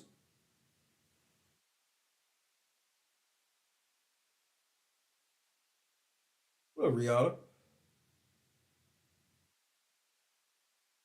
This is what I'm saying. Rihanna, she went to the Revolve party. Motherfuckers didn't know her. And then she was like, that was weird. Somebody would say that. No, because I know how, again, she always tells the story how she was just standing there and somebody said something about her for no reason. Somebody goes, nobody even watches Big Brother. Who does she think she is? Why would somebody say that and Taylor did absolutely nothing? No, she was in there thinking she was the shit and got checked.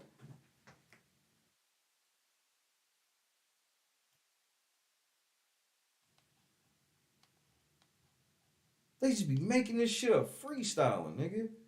Hit the like button. Follow us on Twitter at LNC Rods, Instagram, The Real Late Night Crew, Reddit.com/Big Brother LNC. Hit the PayPal, hit the Cash App. We got the $24 goal for this stream. Do y'all want the truth or do y'all want Aman? This nigga named himself after Beyonce. Bet you didn't notice that, did you? Grown ass man naming himself Aman. Idolatry all the way around.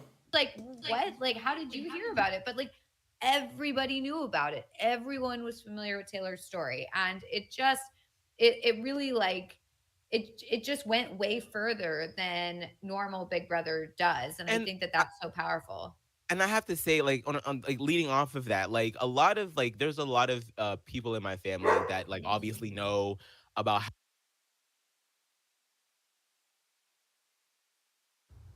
What was that? Does, and I think that that's so powerful. And I have to say, like, on like leading off of that, like a lot of like, there's a lot of people in my family that like obviously know.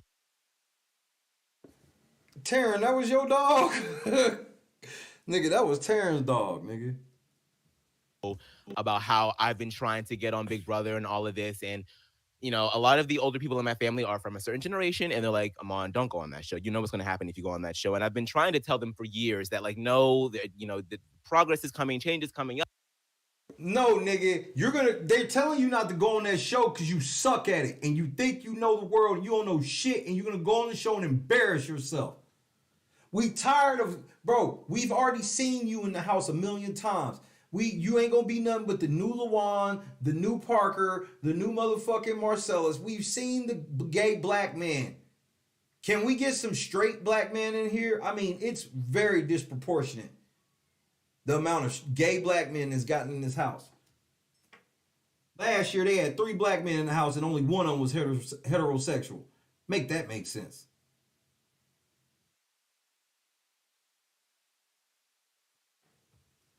Yada, yada, yada. And so many of them are like, when it happened, when she won, so many of them are like texting me saying, oh my God, she won. Like, yeah, maybe get that money, baby.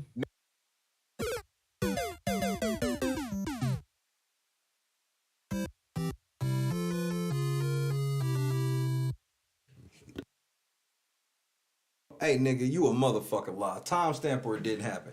Ain't no motherfucking way you getting ready to convince me that people was texting Aman after motherfucking Taylor won and was like, you know what? You can win now that I've seen Taylor won. How the fuck can they see anything from how Taylor played and apply that shit to you and see that you could be successful? But y'all didn't see shit from when Xavier won. Make it make sense, bro. Maybe you can, like, go ahead, do it, give it a shot. And I'm like, I'm telling you, yes. So it really does create like just a fervor. It does something to a lot of people. And that I think is. Stop telling. Nigga, here's what I want you to do. I want you to stop telling white people that this is what niggas be on, because we don't. No, we don't. Taylor winning was supposed to mean something to a lot of black women, and she fucked it up for a lot of black women. That's a fact. Probably one of the greatest takeaways from this season on a personal level that I've ever had before. So it's just fantastic. I mean, what else can you say? Yeah, and we have not mentioned the history making fact of Taylor becomes the first black woman to win the traditional. Because I play college ball. I am a Division I basketball player. You're not talking basketball with me.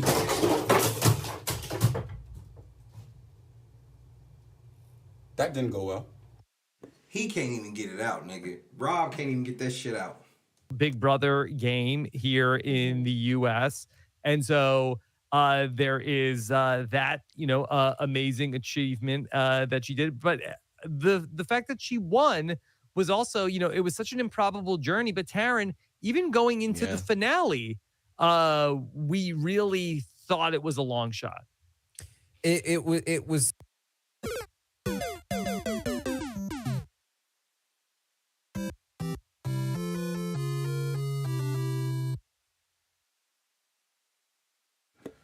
Y'all thought it was a long shot because y'all thought Monty was going to do what it took to win the game. Especially after she lost. Why were y'all so stressed out going to the finale? Because she didn't have control of her fate? Because she had to wait to see who was going to win between Monty and Taran and hope one of them were dumb enough to take her?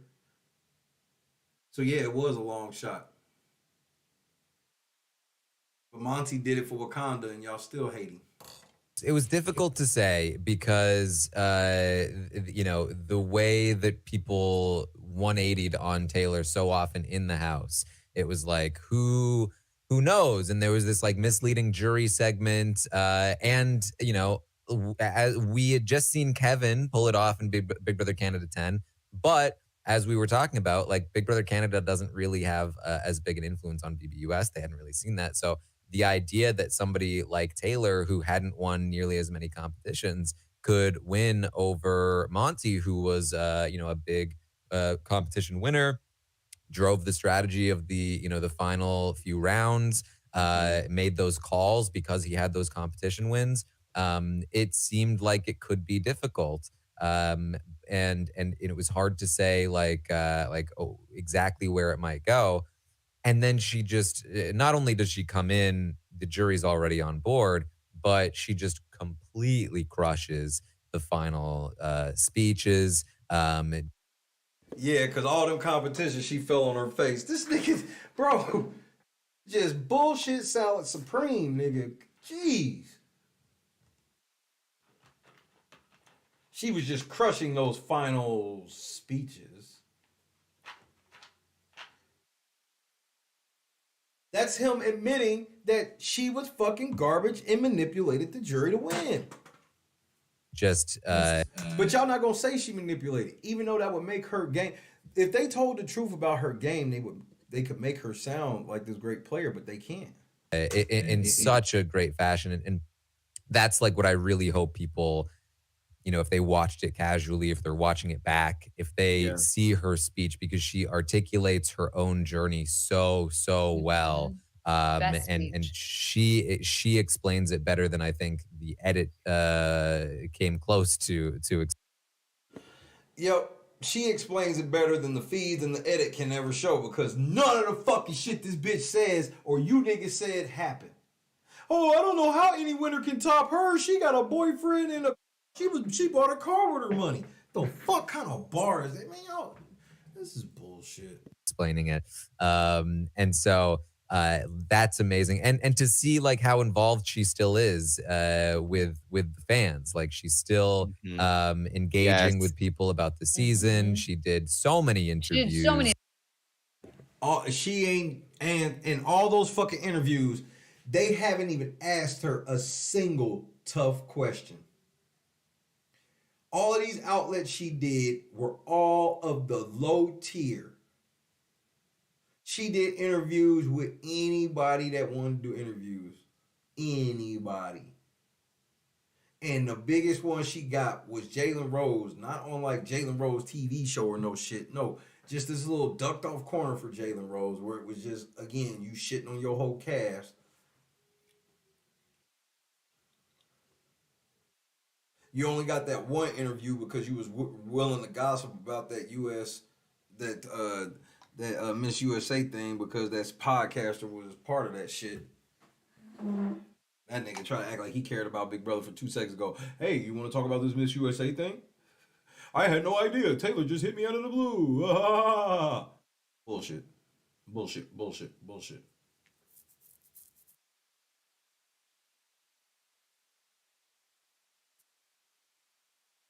The views on all of this Taylor rhetoric are going down. I've been watching. So keep going. Keep doing this shit.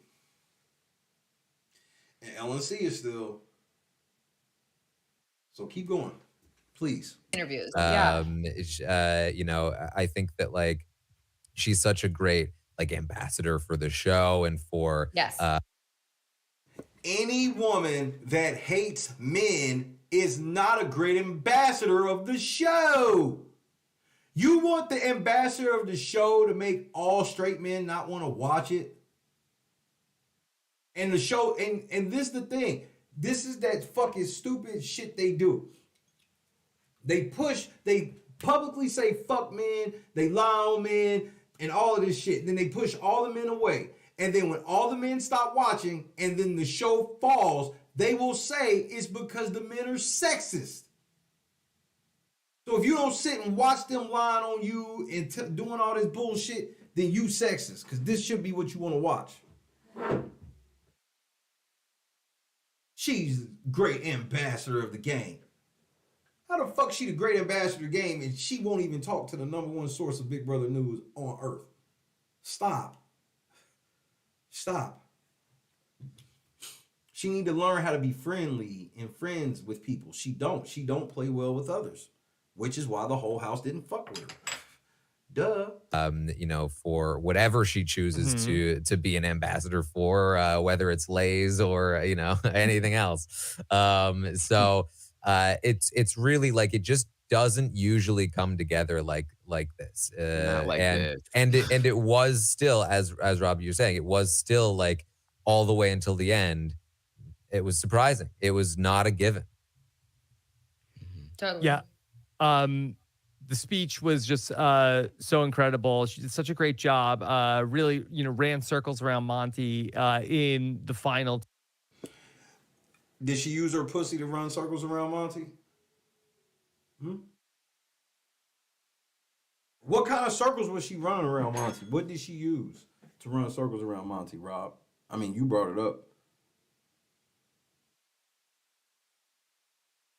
They're disgusting people. They really are. Taran, Aman, Rob, Melissa, all four of them are fucking disgusting human beings. All four. They lie on black men on a fucking regular. Fucking liars. To where, you know, it didn't, you were like kind of like, oh, I don't know, and then it didn't even feel close by the time they went to go put their keys into the box. Taran, you mentioned about how, you know, Taylor was able to, you know, describe her game so well. I wonder if this is sort of like a common denominator in the modern era where we look, I'm always looking about the connections between Big Brother and Survivor as well, but more so than resume, self-awareness. Is this the common denominator of the people that win the games in the modern era? That these are the people, even if their resume is not as impressive as the person that they're sitting next to, if they're the person that's sort of like, no, I was this person, and this is how you saw me, even if it pales maybe in comparison to things. What this fucking stuttering, bumbling idiot is trying to say is, what this fucking moron is trying to say is, Taylor didn't do shit. How can we justify her winning? Things that the other players, I'm not talking only specifically about Taylor, but across like the last 2 years of Survivor and Big Brother, being able to sort of like explain, how I was seen by everybody else. Yeah. But you can't speak for everybody else's state of mind. This is where you motherfuckers fall. It all falls apart. Y'all are literally like, this bitch can speak for the state of mind of everybody in the jury.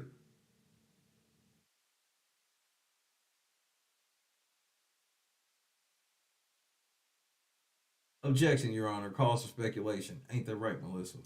I would say like the trifecta right now of final speeches, like winning a jury, would be self-awareness, confidence, and passion.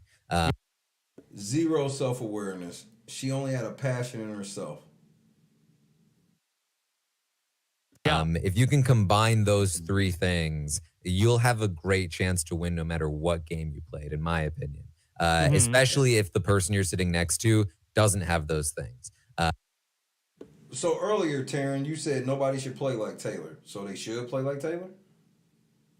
That's what we saw from Kevin. It's what we saw from Taylor. It's what we've seen from Survivor winners recently as well. It's so important. All three of the Survivor winners in the modern era. Yep. It's so important to be able to understand the game you played, present it confidently, and if you can be passionate about it too, like it's a winning formula. And Xavier had the better resume, but he had that too compared to sitting next to Big D. Yes, absolutely. I share a little bit of your concerns, Taran, about like, you don't want people in future seasons to sort of like want to like be the Taylor, because you can't really replicate something like that. I mean,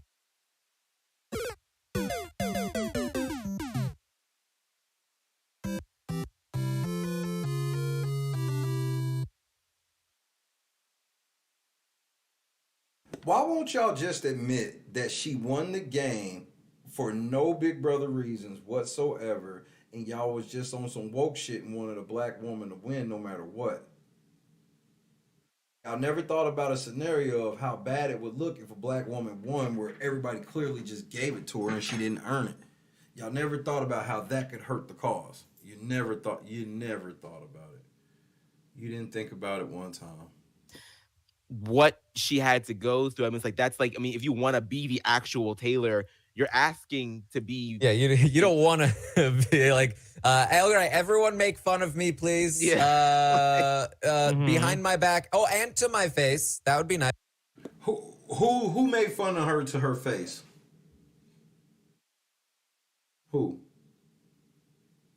made fun of her to her face, Taran? You see how they just they're liars. They just say shit, never any specifics. They just tell you that somebody was making fun of Taylor to her face. Yeah, they sure were. Who and when?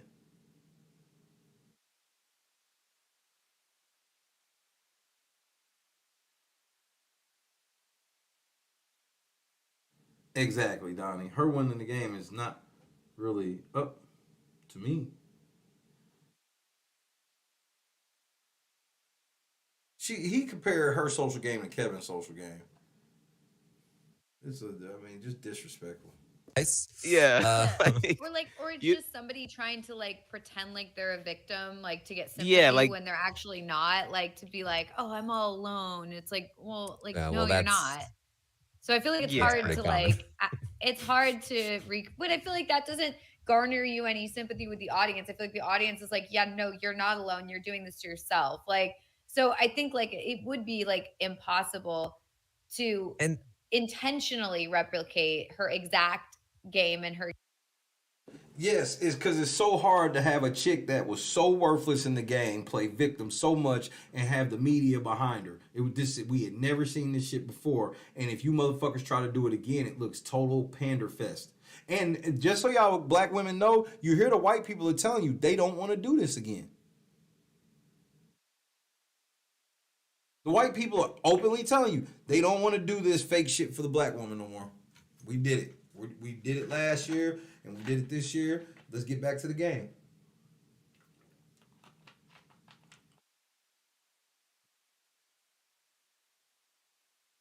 I think people should play like Taylor. What, you don't think people should play victim no more? Why? It was such a great strategy this year. Why are you mad at it now? Exact trajectory. Like obviously like someone might be able to do it again, but like it's not something that you can choose to go into the game and be like, I'm gonna like do exactly what Taylor did. Yeah. Which was what? You see, they never speak in specifics. I just want to keep pointing that point out. I'm beating that point to death. Cause we've been going for how long? We've been on air for about 4 hours. Minus the intro, about 4 hours. And they had the only thing specific they have said was the one thing they only bring up is the thing with Daniel. And they went into no specifics.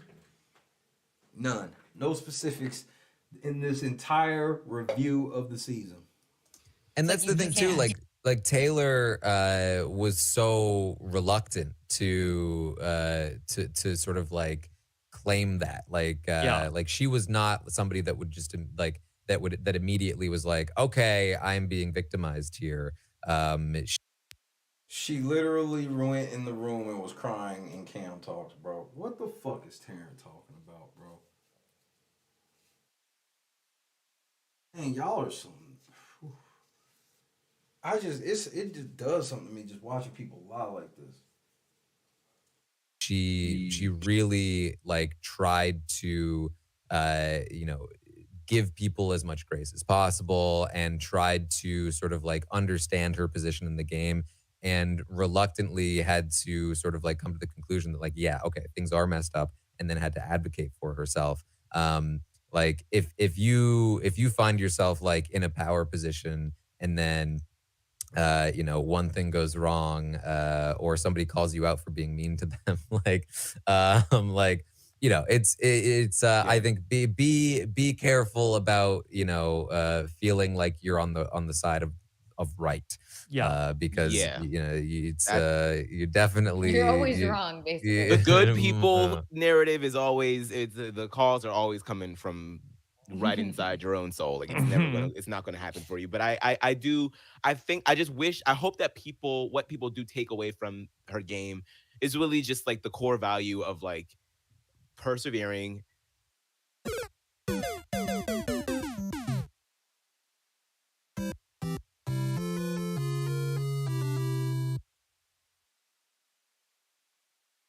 As you said, self-awareness.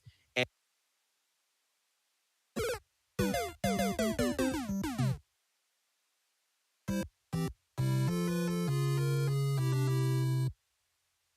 how can y'all judge Taylor's self-awareness when y'all lack self-awareness? Total self-awareness. And just knowing what your strengths are. Because I mean, she really used all of the strengths that she had to. Including that what? Including slinging that box all over the house. She definitely leaned on her strengths. She just so happened to fuck the nigga that took her to the end when he could have took the other dude, which was the plan. Just so happened to fuck him. Just so happened. And y'all still won't even say that. Y'all just keep kind of pussyfooting around it. To get to the end. So just if you have to know thyself, baby. Know thyself. before going into that game, and that's probably one of the best things that you can do. And that's like, yeah, you just have to have that self-awareness ultimately. And if anybody ever like tries to sort of like artificially like replicate their own like Taylor type journey in like an inauthentic way, I think that if somebody was to try to really like play up like, oh, you know, I've been the victim of like the house, I think that that person will be a hated person by.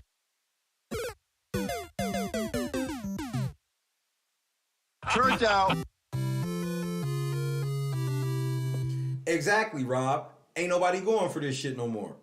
Rob, Taran, and Melissa have all told y'all, yeah, Taylor played the greatest game ever. And all of them in the end go, man, y'all better not try to do that shit because ain't nobody going for it. She belongs to the streets. These motherfuckers been sitting here praising her game the whole time, and all three, and even Aman, all of them like, man, I don't think you should go in the house and play like Taylor because it'll make you hate it. Exactly. Just like it made her hate it.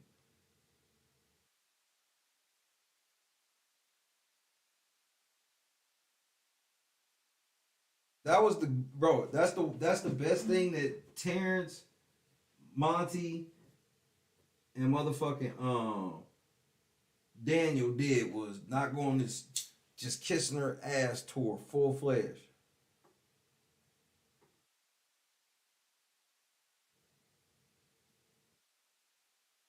Hit the like button.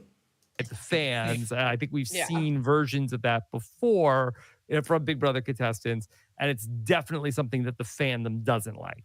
And I feel like people like the cast, I mean, they should, I mean, just for being a good person in general, but I feel like people are going to be a lot more reluctant to make people underdogs. They're going to be like, no, we cannot allow this to fester any longer, because then they're going to have like this fantastic story at the end. Like, everyone, you know, we got to make sure that we are being as, you know, equitable as possible, but not in the sense of like not playing, but like, you know, like I feel like people are not going to want to create Taylors anymore. So their behavior should change.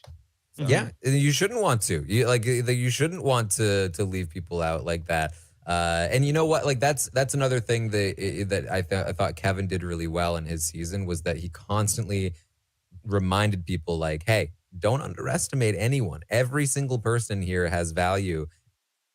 So by this logic, that means that when she was on the block, they should have voted her out. See, that's the whole thing, is they don't ever talk about how, man, they never bring up at what point should the house guests have really put Taylor out. No, they talk about it like they put Taylor out week 1, but somehow she won. They never said, of all the things they think the house guests did that were stupid, they never think that any house guest was stupid for not putting Taylor out, even though she won. It makes sense. So all these other people, the best thing they did was lose to Taylor. Because if they would have put Taylor out, you see what they say about him, and Taylor won. That's why all this shit is a scam. And every single person here can win the game. And really tried to make sure that like that kind of like, oh, well, this person is basically useless, this person can just be dragged along or whatever, like didn't exist. Yeah. Well, here's the thing, Donnie. She didn't. She didn't. See, the cookout was half and half. It was half men, half women. Yeah, heads were bumping a little bit here and there, but that's what it was. And at the end of all of it, that's what it was at the end. I don't personally agree with all that shit, but that's what happened, right? Taylor was not on no team mission. She wasn't trying to put on other women. She wasn't trying to put on other men. She was just trying to use herself to be this permanent victim, to get sympathy from the women, get sympathy from the men, but just get to the end. And remember, she did all that sympathy shit, and then when did it all go away? During her speech. Then all of a sudden, she was that bitch. Out of nowhere. And I called she was going to do that. I told y'all she was going to do that shit. I said, I can't wait to see her motherfucking speech. Because it's going to be me, me, me, me, me, me, me.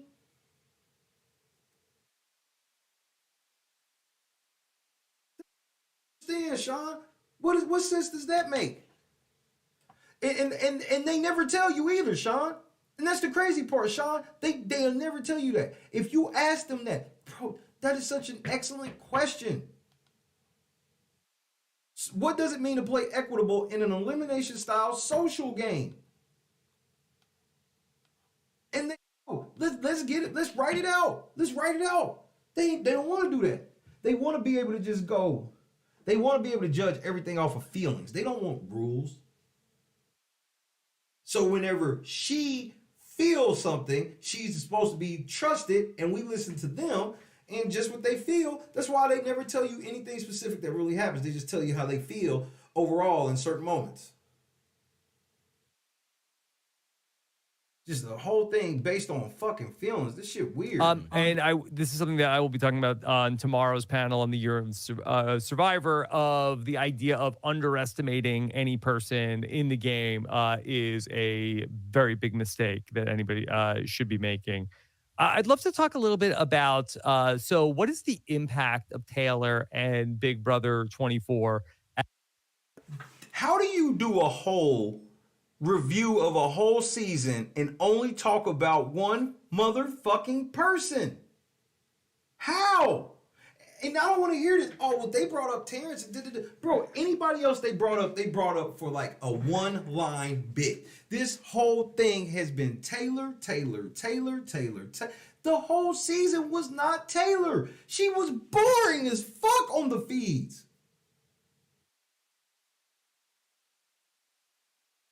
As we move into Big Brother 25. I mean, like I just said, I think people will. Well, didn't y'all just answer that question? Y'all all agreed that bet nobody will go in there and play like that or they're going to get bounced.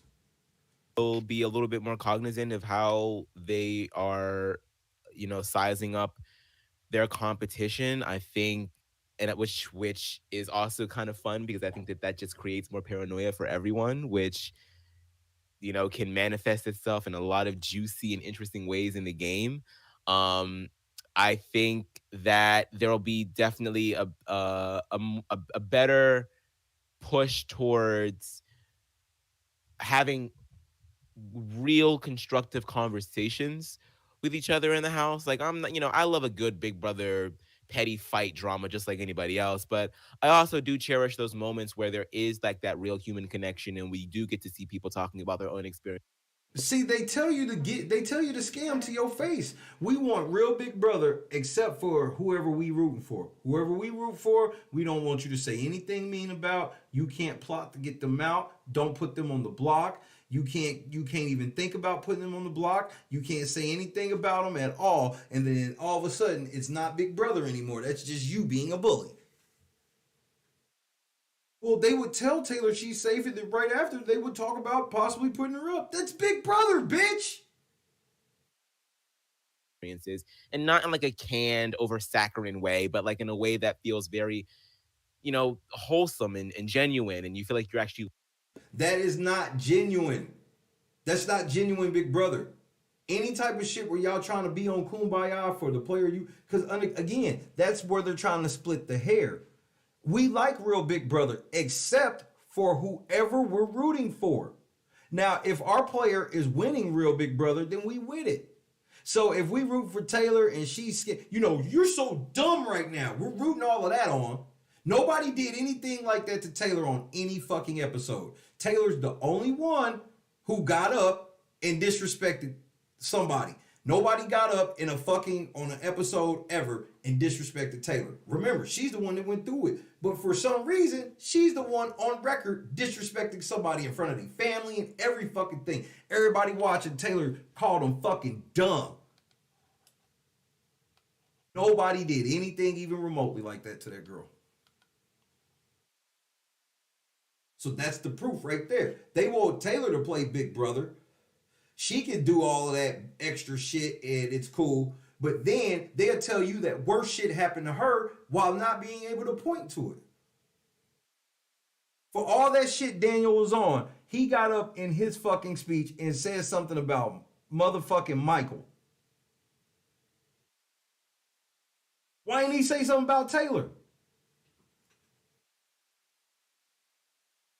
Exactly, Bubba. I wait for him to slip up and say that.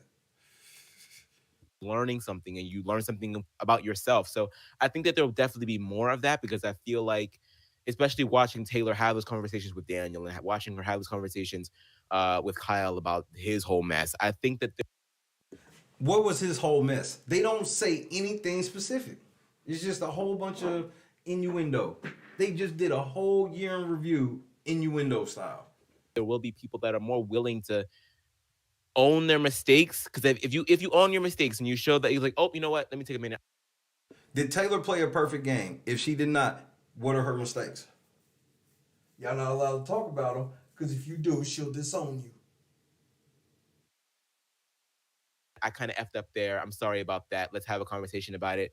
I think that leaves such a nice, more pleasant viewing experience for everyone. And no, it doesn't. How do you speak for everybody? Again, Aman, let me tell you something, kid. The finale was down 25% from the year prior. Explain. No one wanted to see that shit like you thought. Everybody just wants to see Taylor be nice, and then after complaining that, and Taylor did it twice. So the first time Taylor takes a swipe and fucking Nicole calls her dumb, and then she gets up in her finale speech and shits on every motherfucking member of the jury. Nobody got up and said a negative thing about this girl ever. She did it twice, and to everybody in one of them. But she's the victim. Y'all niggas are fucking liars. Good learning experience for the people involved. So I hope that sort of is something that we see a lot more. Because yes, you still need to cast people of all walks of life, and those people are going to have disagreements about behaviors and whatever. So we can have that, but we can also still have a constructive part afterwards. So yeah, I think. Go ahead. I think that we will. You were supposed to let the lady go first, you fucking chauvinistic pig. See less underestimation in the next season. I think that and that could be a good thing or a bad thing. It could be okay, we can't let the underdogs lie. We need to make. AKA people that ain't doing shit. I'm telling y'all, we about to get back to that. We about to get back to that whole, we just want competitors at the end of the game shit. And I'm gonna root for it. I'm gonna root for every motherfucking second of it. Yes, Taran. Remember, I told y'all this, and y'all said, I don't know, Shay. Now it's Taran also saying it too. I fucking told you the tide is changing, and Rob and them are bracing you for it. They telling their own fan base, don't get in there and do that shit because the tide's changing. That's why Taran's just trying to use rosy language and be like, oh, they're going to get the underdog out. No, they're going to get the motherfucker who's going to just be sitting there doing nothing out before they fucking win the game on a guilt trip. You hear them saying the same shit, and we don't agree on much.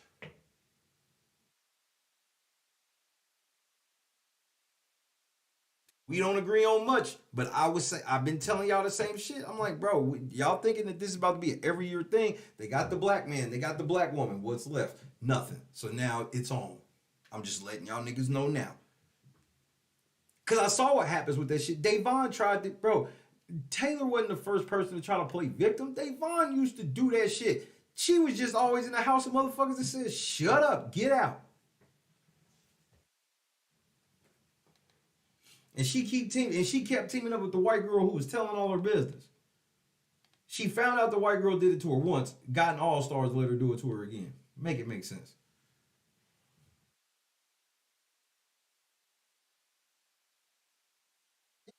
Bro, anytime a mind goes into any type of thing about black people, they say nothing. And Rob, hey, did you guys realize that, we haven't said anything about Taylor being the first black woman? Well, funny. Y'all needed to say that? Y'all only been talking about this bitch for an hour and a half straight. And this is the year in review. And this is the season review. Make sure we eliminate every single one before we move on, right? But I think that also there's another lesson to be learned if you're not just looking at Taylor, where it's like those underdogs are valuable for you.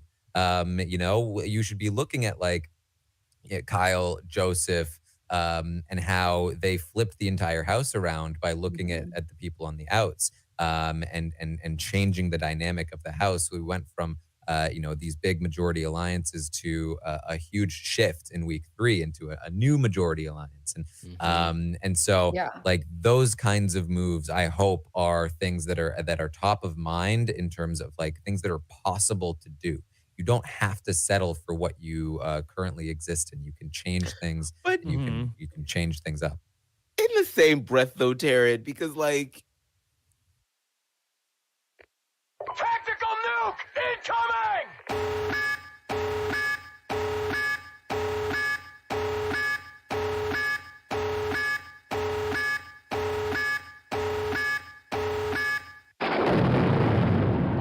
Before I let you go there, Abad, this is like the 4th comment I've heard y'all. Y'all actually fans of Kyle, but y'all not allowed to say that out loud. See, y'all, I see y'all trying to dance a line with Kyle fans and shit. I see this. we all talk about that, and that stuff is really fun, watching the house get flipped and turned upside down.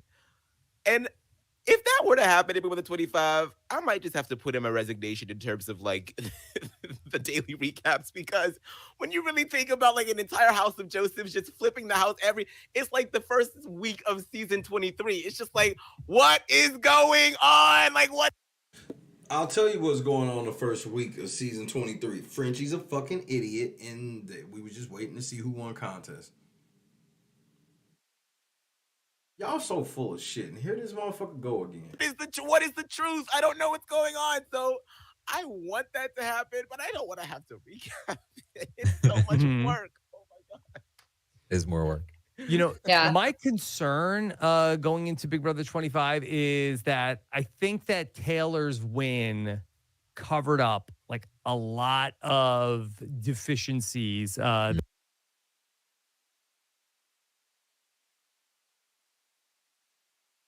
You was almost there, Rob. No, y'all are using Taylor's win to cover up deficiencies. Y'all are doing that. The game was going fine. Taylor was getting ready to go home and everybody was playing Big Brother. Y'all, as the media, all got together and decided to meddle. Y'all found out that if y'all made some videos pro Taylor, people was biting and y'all said, fuck it. So one of the biggest deficiencies of this game was y'all having an influence. That were here. That I think if you take a look at this cast, like on the whole, I think, you know, without like naming a lot of names, I think there's more than a few misses in the casting. And I think that's certainly more than Big Brother 23.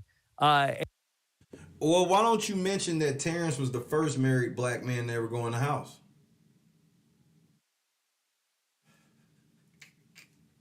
And they be acting like and this is Rob trying to pretend he cared. He's been shitting on, he's in there, oh yeah, we need to have more married women in the house. That's great. But the first married black man, y'all have literally been shitting on. And are you getting ready to mention there should be more married black men? You don't give a fuck. And it feels like that, you know, that this was a weaker cast that they've done here for Big Brother, you know, for as much as we talk about like that, you know, by calling this a weak cast, you're taking away from Taylor's win. You know this, right, Rob? Bro, they are the kings of trying to split every hair. You know, like we're gonna completely rethink casting. Like there was a lot of misfires here, and I think that Taylor's win might like put like a lot of like spackle over some of the holes here in this cast, and I'm a little bit worried that maybe we're not going to be like as far as I know that Big Brother US is a very self-reflective show. You know, they really do are always trying to course correct. But I'm a little worried that maybe, hey, all's well that ends well. Okay, moving on. Let's run it Yeah. back next year. I think that's fair. I think it's definitely possible. I mean, honestly, even if it wasn't covered up, Bro, just to sit here and listen to them bullshit through this shit, they can't tell you a single thing concrete. It's just always the thought idea of a feeling. in tailored gloss, I think that it's Grace, every motherfucking thing they say is extremely vague. It don't mean so vague that it don't mean anything. it's not likely that they'd learn much. But the fact that it is means that I don't know. I'm certainly not as hopeful for the future of BBUS as I am for the future of BB Can right now. But hopefully there are some lessons to be learned. So you hear this, Taylor? After you win, Taran's like, now that you won, he has no hopes for the franchise. He's on to Big Brother Canada. Your win made him have more hopes in Big Brother Canada. At least four people that have seen this season that might be on the cast next season. Okay. All right. The year is 2023. It's a whole new world of Big Brother. No Big Brother celebrity. Nope. Any predictions of what we might expect to see in the year 2023?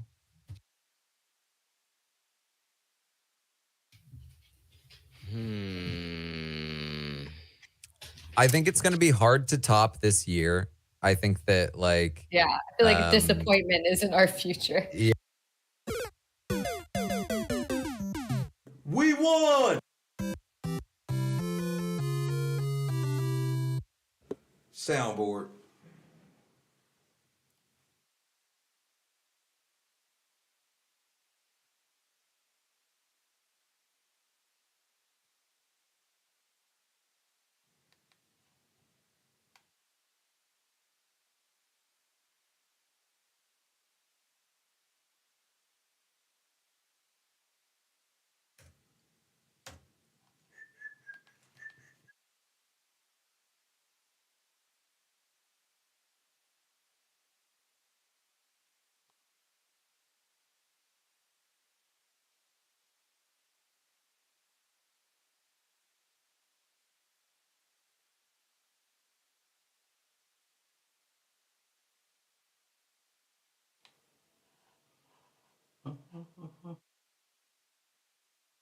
Going to be hard to top this year. I think that I feel like disappointment. I feel like disappointment isn't our future. I feel like disappointment isn't our future. Yeah, I feel like we're like.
I feel like disappointment isn't our future. Yeah, I feel like we're like.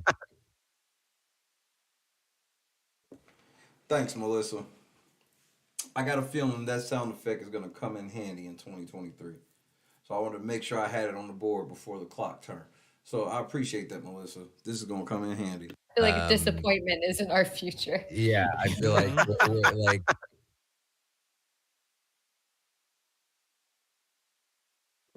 Appreciate that, guys. I'm done fucking with these liars, bro. They are some fucking liars.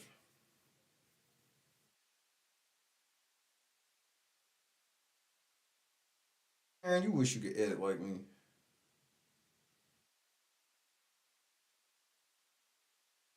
And they see the tide coming, bro. They see this fucking tide coming. They telling motherfuckers, do not try to play like Taylor, bro. Enjoy this shit, but move. Don't do this shit no more. That's 2.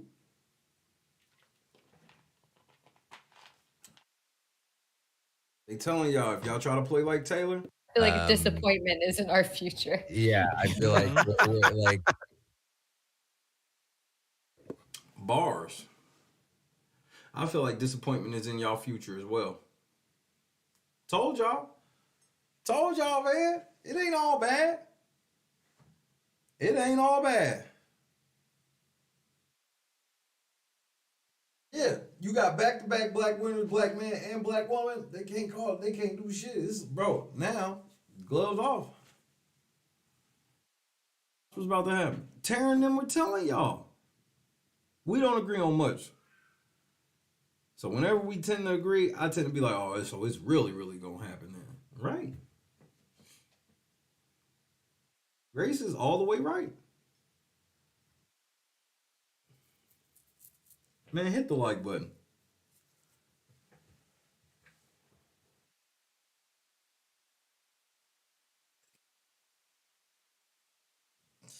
And this is supposed to be what's our so-called competition. Yeah, okay. These motherfuckers are self-checked. This is not competition to us even a little bit.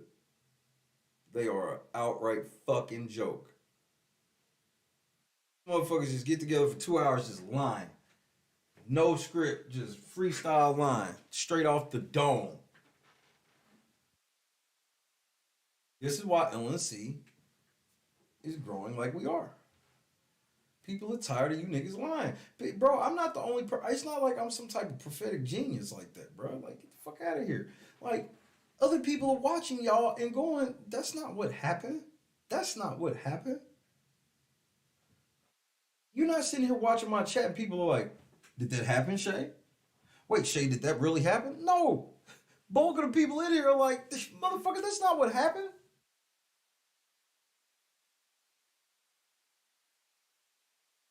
So the comments are flooded with people calling them out. What, just too much Taylor? Like, how the fuck is the year review? How y'all gonna review the whole season and don't mention nobody but Taylor? That's corny as fuck. The motherfucker only got 15,000 views. I was like, see? Motherfuckers are tired of that shit, bro. Even your own fans are getting tired of it. That's why the views about Taylor are going down and down and down because people are tired of it. Especially because y'all just say the same shit. I literally Taylor in a more detailed way than they even imagine. They talk about it, bro, even Aman, he couldn't articulate shit about her postseason. She got the Lays deal. No, she didn't.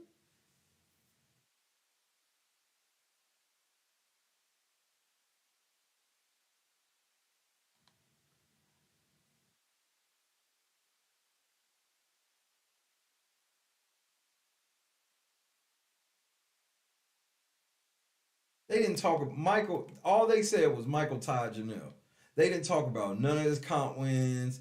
They didn't talk about none of his game moves. They didn't talk about nobody did anything. Nobody did anything but Taylor. That was their whole review. Nobody did anything other than Taylor. Nobody.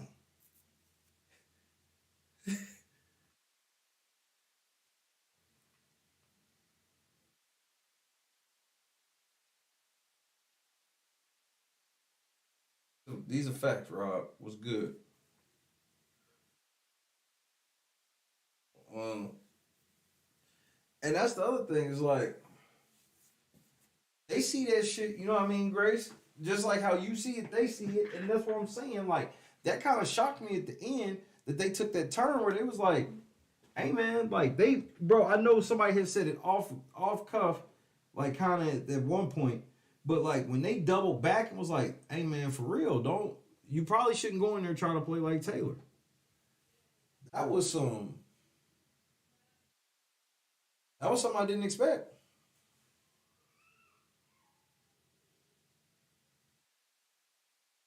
And the people that didn't like the season for real are the people that left at the end where it was like, give me a fucking break with this.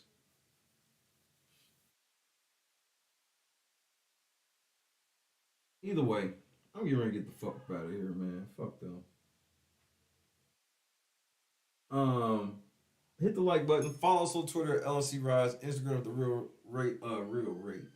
Real Late. That's late, not rate. The Real Late Night Crew. Reddit.com/Big Brother LNC.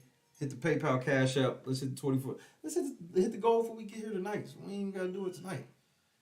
You see, I done came back, hit the ground running. I done gave you a 5-hour, boy, and I'm coming back tonight. But I had to get this up out of the way. I saw this shit and was just like, are you fucking serious? I don't know. Who knows? I think a lot of people are going to go into these slight transitions where, like, because Rob does a lot of ghost banning, shadow, and they do it quietly and shit, so I can easily see them just taking a shift in what they start blocking people over, what comments they start taking out. Because I'm telling you, like, they got too many people like Lay and shit. They had too many people like that this year, and they don't want that many kids, I'll be honest with you. But that's what they got right now. All right, say peace to your boy.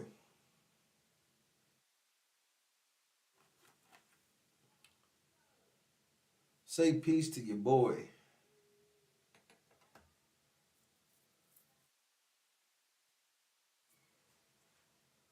Lying ass motherfuckers, bro. They some liars, bro. Tress.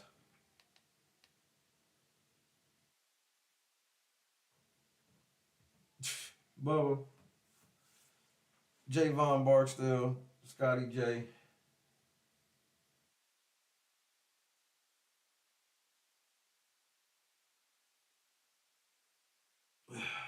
Where am I at? All right, here we go. The fuck did I do? Dr. Cap. Tommy. Janice. Man, y'all need to get rid of that iPad. You already know Grace. The motherfucker said murdered baby. I'm like, damn, couldn't the baby Chicho just fucking just peacefully, just naturally, just apparently not. Guess we can't afford that yet. We'll work on that. Kathy, Red, peace and love, brother. Peace and love. These fools, bro. Ooh. Lunchbox rules in full effect. I'll see y'all here in a couple hours. I'm kind of hungry. I think I'll get me some food. Then again, I'm probably lying. Lunchbox rules in full effect. Peace! I'll see y'all in a minute. Hey, Taran, I'm not playing with that shit I said. I hope you ain't forgot.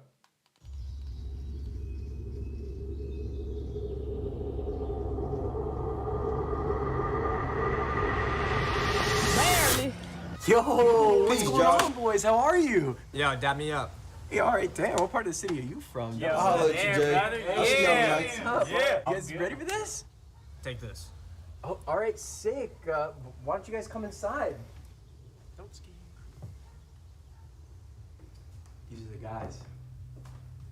I'm Octavius Gray. And I'm Steve. Steve LeVois.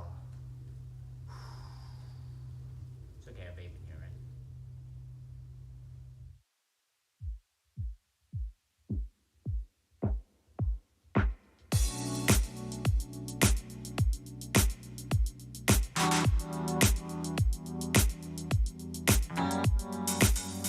Set the mood right. Pick you up, baby, I'm looking so fly. Sunset rooftop, yeah, that's nice, right? Hop in a G-Class, I know you need that. Heart racing fast like the speed of light.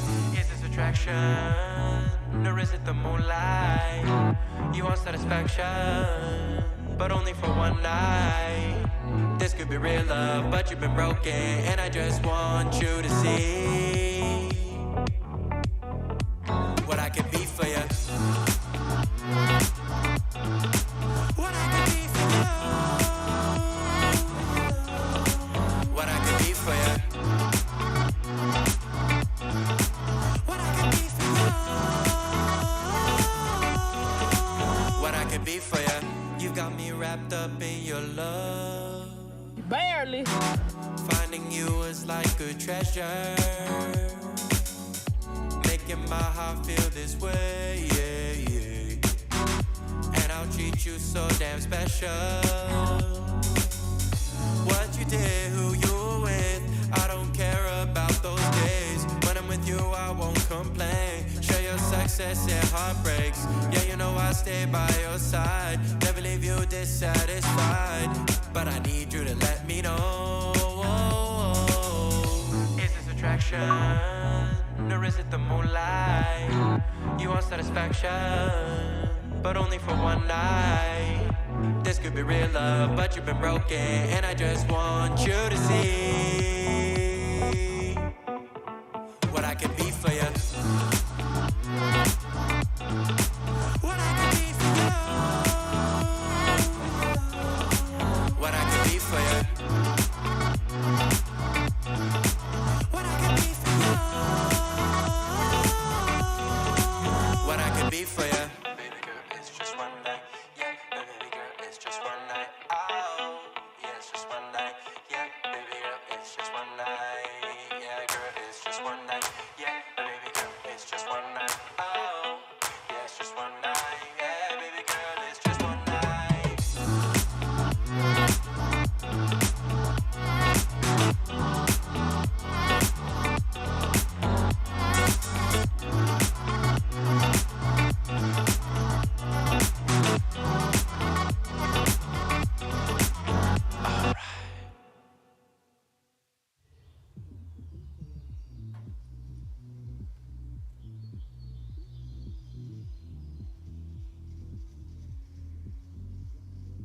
Say good night. Peace. I am LNC. I am LNC. I am LNC. I am LNC. I am LNC. I am LNC. I am LNC. I am LNC.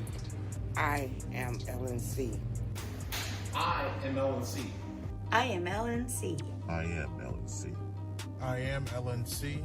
I am LNC. I am LNC. We are LNC. Put Shay in the house. Put Shay in the house. Put Shay in the house. Put Shay in the house. Put Shay in the house. Put Shay in the house. Put Shay in the house. Put Shay in the house. Well, I was at a family barbecue. house. Put Shay in the house. But the women. Put Shay in the house. Put Shay in the house. I've never even known. And he can fucking bite me. And get Shay in that house. Stop the cap. Put Shay in the house. Put Shay in the house. Put Daddy in the house. What's wrong with Angela? You heard him. God is great, bro. Have a great Monday. Merry Christmas. We can celebrate Christ's birthday every day, right? I love y'all, bro. Peace.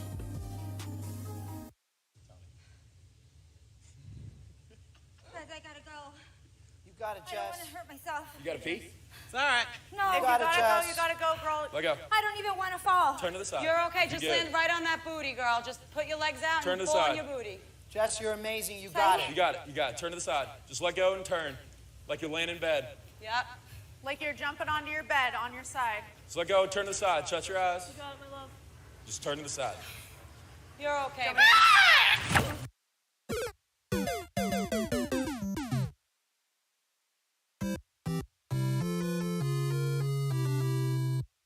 I'm